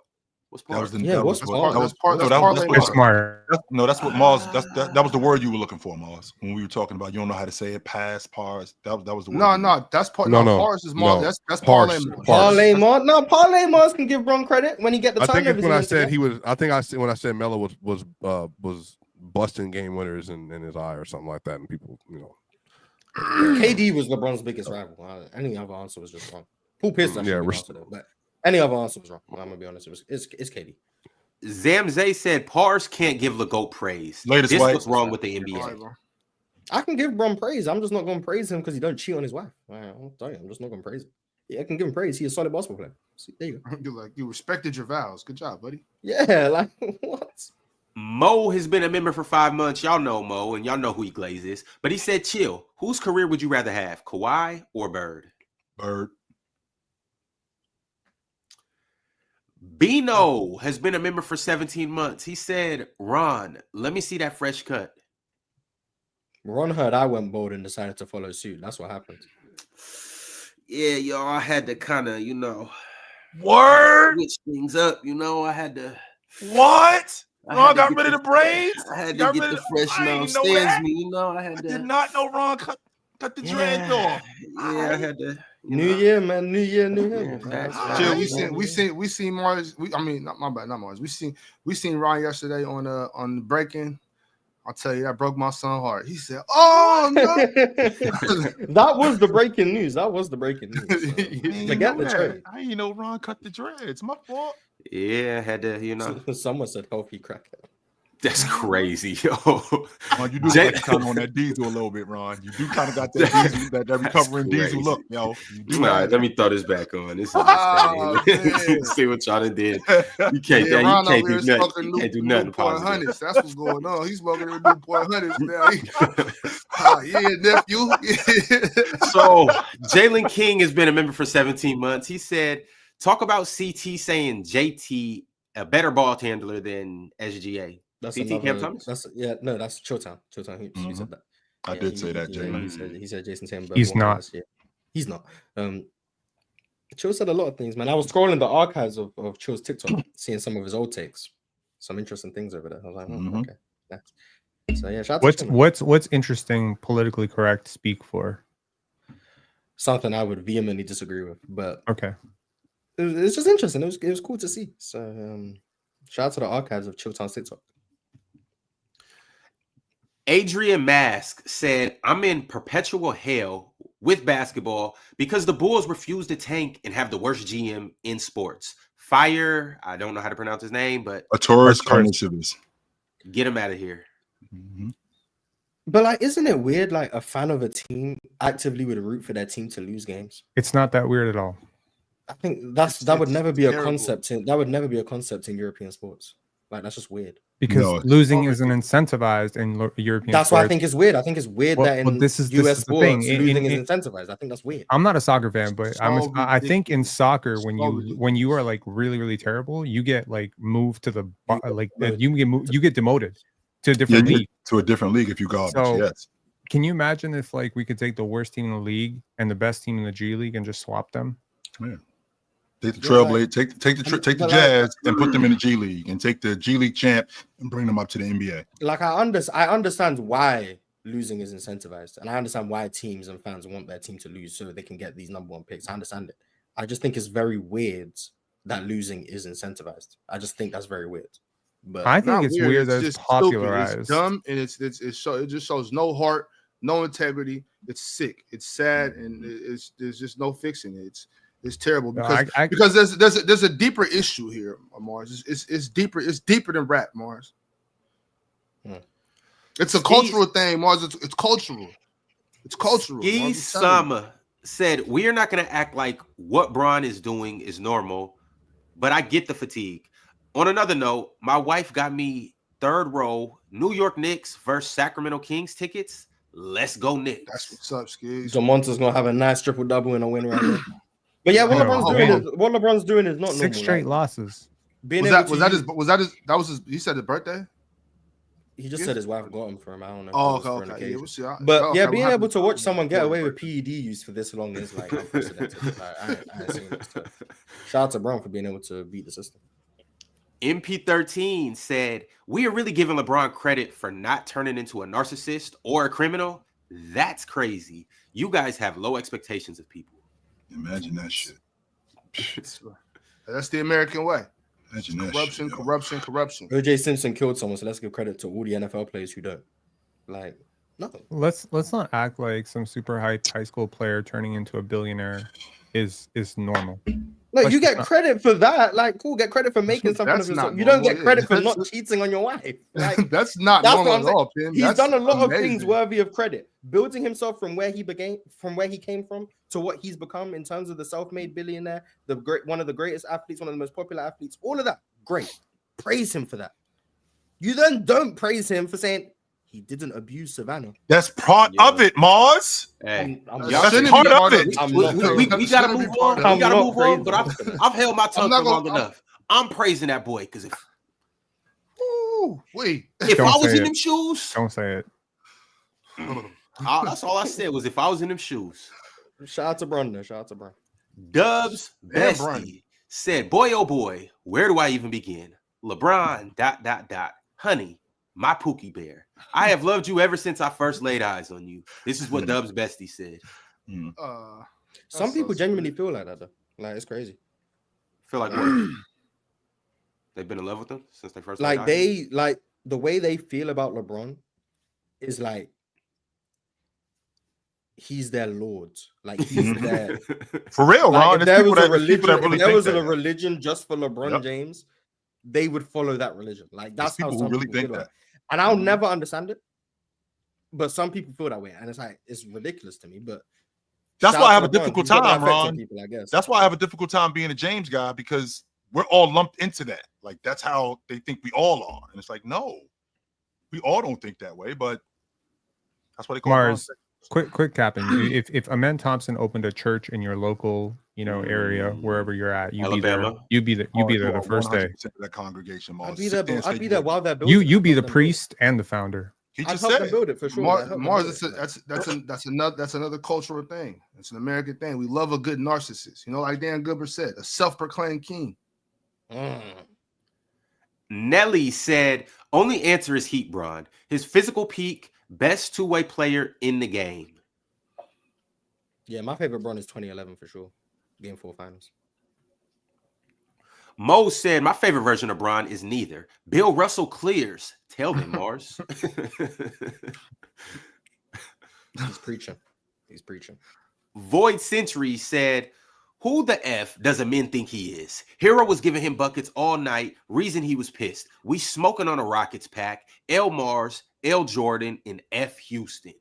Damn. I'm Busting an his OKC ass fan last now. night. I'm an OKC fan now, so like, it don't make no difference. So. Here we go. You I switched told- I up? knew it was coming. I told y'all a couple months Shout ago. out to him, man. Shout out to him, man. Oh man. Officially, you switched up. I'm a OKC and Blazers fan, man. I want to tell you, man. I'm an OKC and Blazers fan. So Pretty incredible. shout out to the Rockets though. Like they might make the playoffs this year. It's cool, but we're not interested. You literally jumped ship and they finally successful. So sad. Mars, you ever seen the movie Heat? Because you really embody that. You know what I'm saying? Which Never one? get involved in something you are not willing to walk away from in 30 seconds or less. If you see the Heat coming around the corner, Mars, I admire you for that. Thank you. What do I Mars, see in Portland? that's the Shading discipline. sharp. That's what I see in Portland. That's Shading That's sharp. the discipline. That's what it is, Mars. Fint Jones said- Mars, is keep no attachments. Go ahead. I'm sorry. Fint Jones said, "Bron was a kid when he left Cleveland. Not one of y'all can say you didn't do some bullshit at 25 except Mars. But in 11 years, he gonna do wild shit." So Hey, 25 Finn, is you still a kid. spitting right now. You are spitting 25 right is now. still a kid. Nah, but In you life, still in the make you grand still schemes of life, can make yeah. bad decisions. Yeah, you can still make bad decisions. 60-year-olds make bad decisions. True. 40 That's years true. old. There's no But age limit on bad decisions. Mars, when they turn 80, they look back and be like, "Well, that was some stupid shit." You know what I'm saying? Like we keep doing that all through our life. Like right now, in my 30s, I look back at my 20s like, bro, you're dumb. In my 20s, I look back at my teens like, bro, what? But you also made some good decisions in your 20s. Who? I'd hope so. You didn't do everything wrong in your 20s, Doc. You must have done some, right? Like one thing Right, you nah, like of course, to be right. of course. Yeah, of There's course. things on both sides of the fence. Yeah, so even as a grown man, you're still gonna make mistakes, and I think that's fair to say, Bron. All right, Could've chill. handled it different. Fellas, tomorrow. Yeah. Oh, Peace. Flexed Up said, "I like Wemby, but he hasn't been better than Cat this year. Only defensively." Only on one side of the ball. Yeah. Mhm. He has been better defensively. He's been much better defensively than offensively. I think overall he's been better. But I think that one thing about this Wemby thing that gets kind of put outside is that his analytics and his performance is not even as good as it could be if he was playing to his strengths. He's playing away from his strengths right now in the favor of development, right? Like if this is a playoff game, if this is a game 6 finals, he's not taking 15 threes.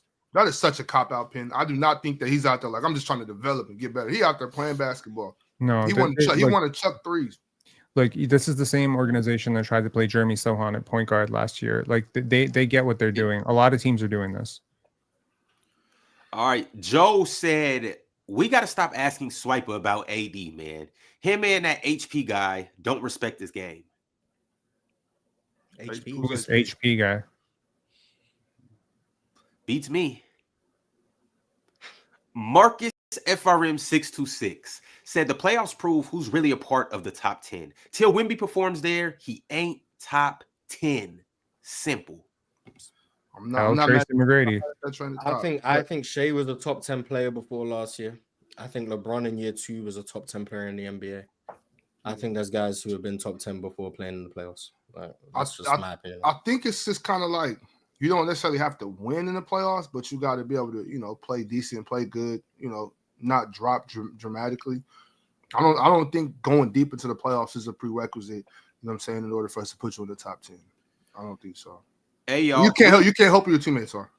We at 875 likes right now. Get us up to 1,000 before we get done with these super chats. Y'all got about 5 minutes. Run them likes up and also subscribe. And if you're not a member yet, become a member and enjoy the good perks of being a member of Player's Choice. All right, let's keep running it up. Fint Jones sent through an empty super chat, but shout out to Fint Jones.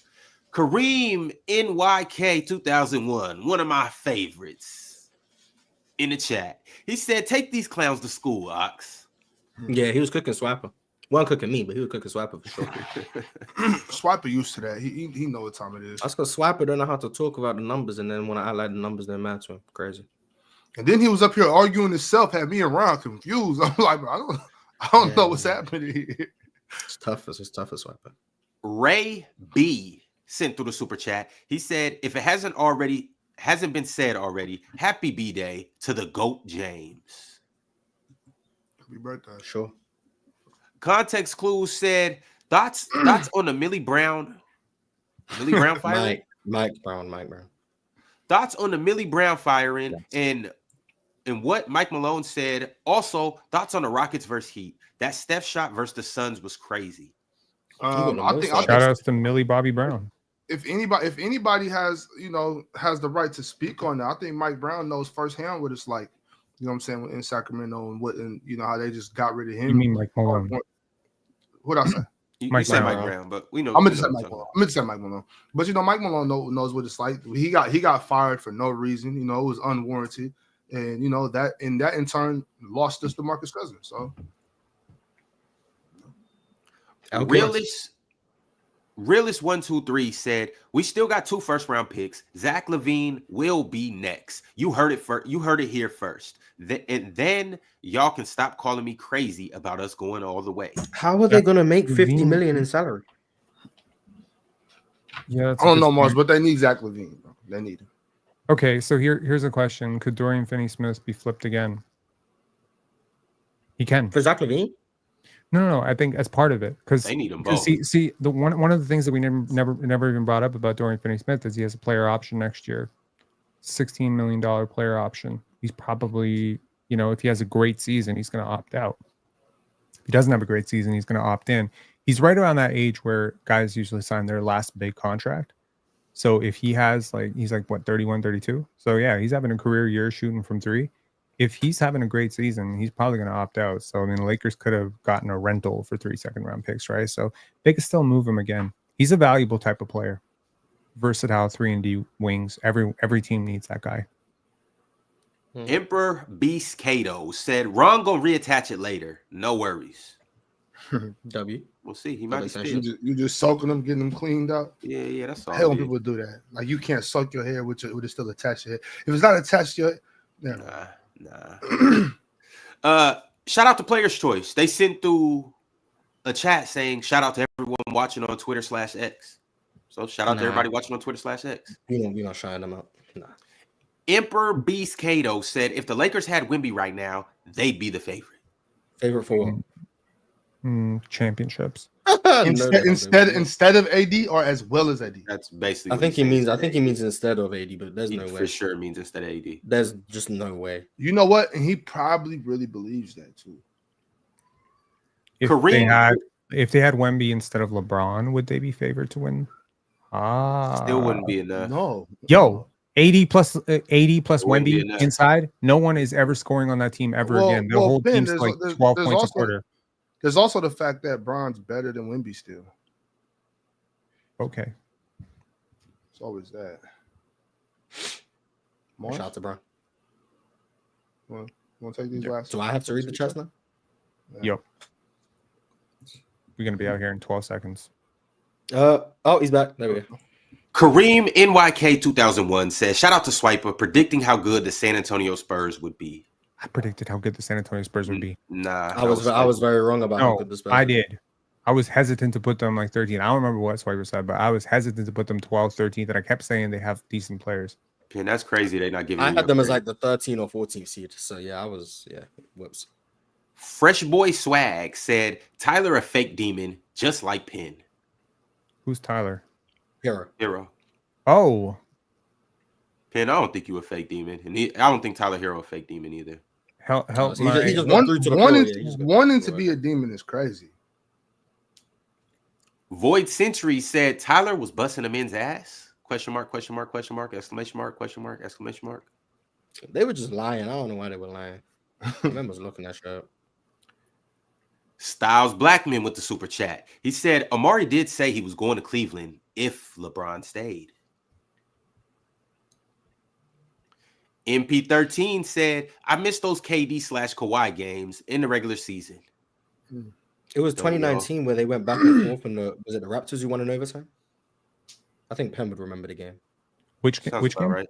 2019, the Warriors played the Raptors, and like KD scored like 53 or something, and the Raptors won in overtime. Regular season? Yeah, it was a regular season game. I don't remember.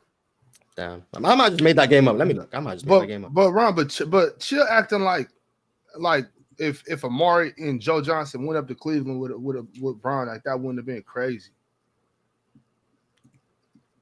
Alex Lee said, any what if scenario for LeBron in his career? What if he was better at basketball? Yeah, look, KD had 51. KD had 51. The Raptors won in overtime. Kawhi had 37.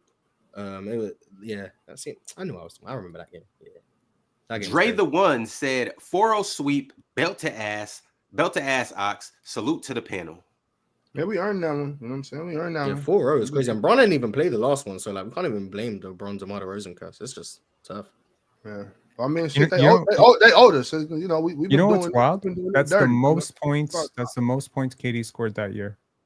Yeah, that was his season high, and he did it against a team that he didn't have a chance to face in the finals. That's crazy. Alan L said D Mitch has not been better this year. I think D Mitch getting extremely overrated this year, but it's cool. Shout out to Donovan Mitchell, man. Schmooker with the super chat. Schmooker said, Bronze B-Day, you know we had to throw something on the grill. They should make Bron's birthday a national holiday. It is. All right, should they? Yeah, give everyone a day off work. Your guy Bossman sent to a members chat, he said Ron cutting his locks is the most important news. Facts. Like, does your head feel like less heavy? Like your neck, like I feel like you got a weight off your shoulder? So I could probably dunk on a 12-foot hoop right now. Yo, what do you guys feel about DeMar DeRozan getting 2 coaches of the year fired in less than 7 years? Mike Brown got himself fired. Coach got a coach, man.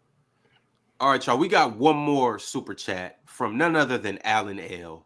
Alan L said, "Happy Bron Day, chat. Also, shout out to Amin." All right, y'all. We're going to be back tomorrow. We got some good things to cover tomorrow, and I expect to see you guys here on time with the video liked before you even get in here. Until then, y'all go cut your hair too. Will do. Merry Christmas.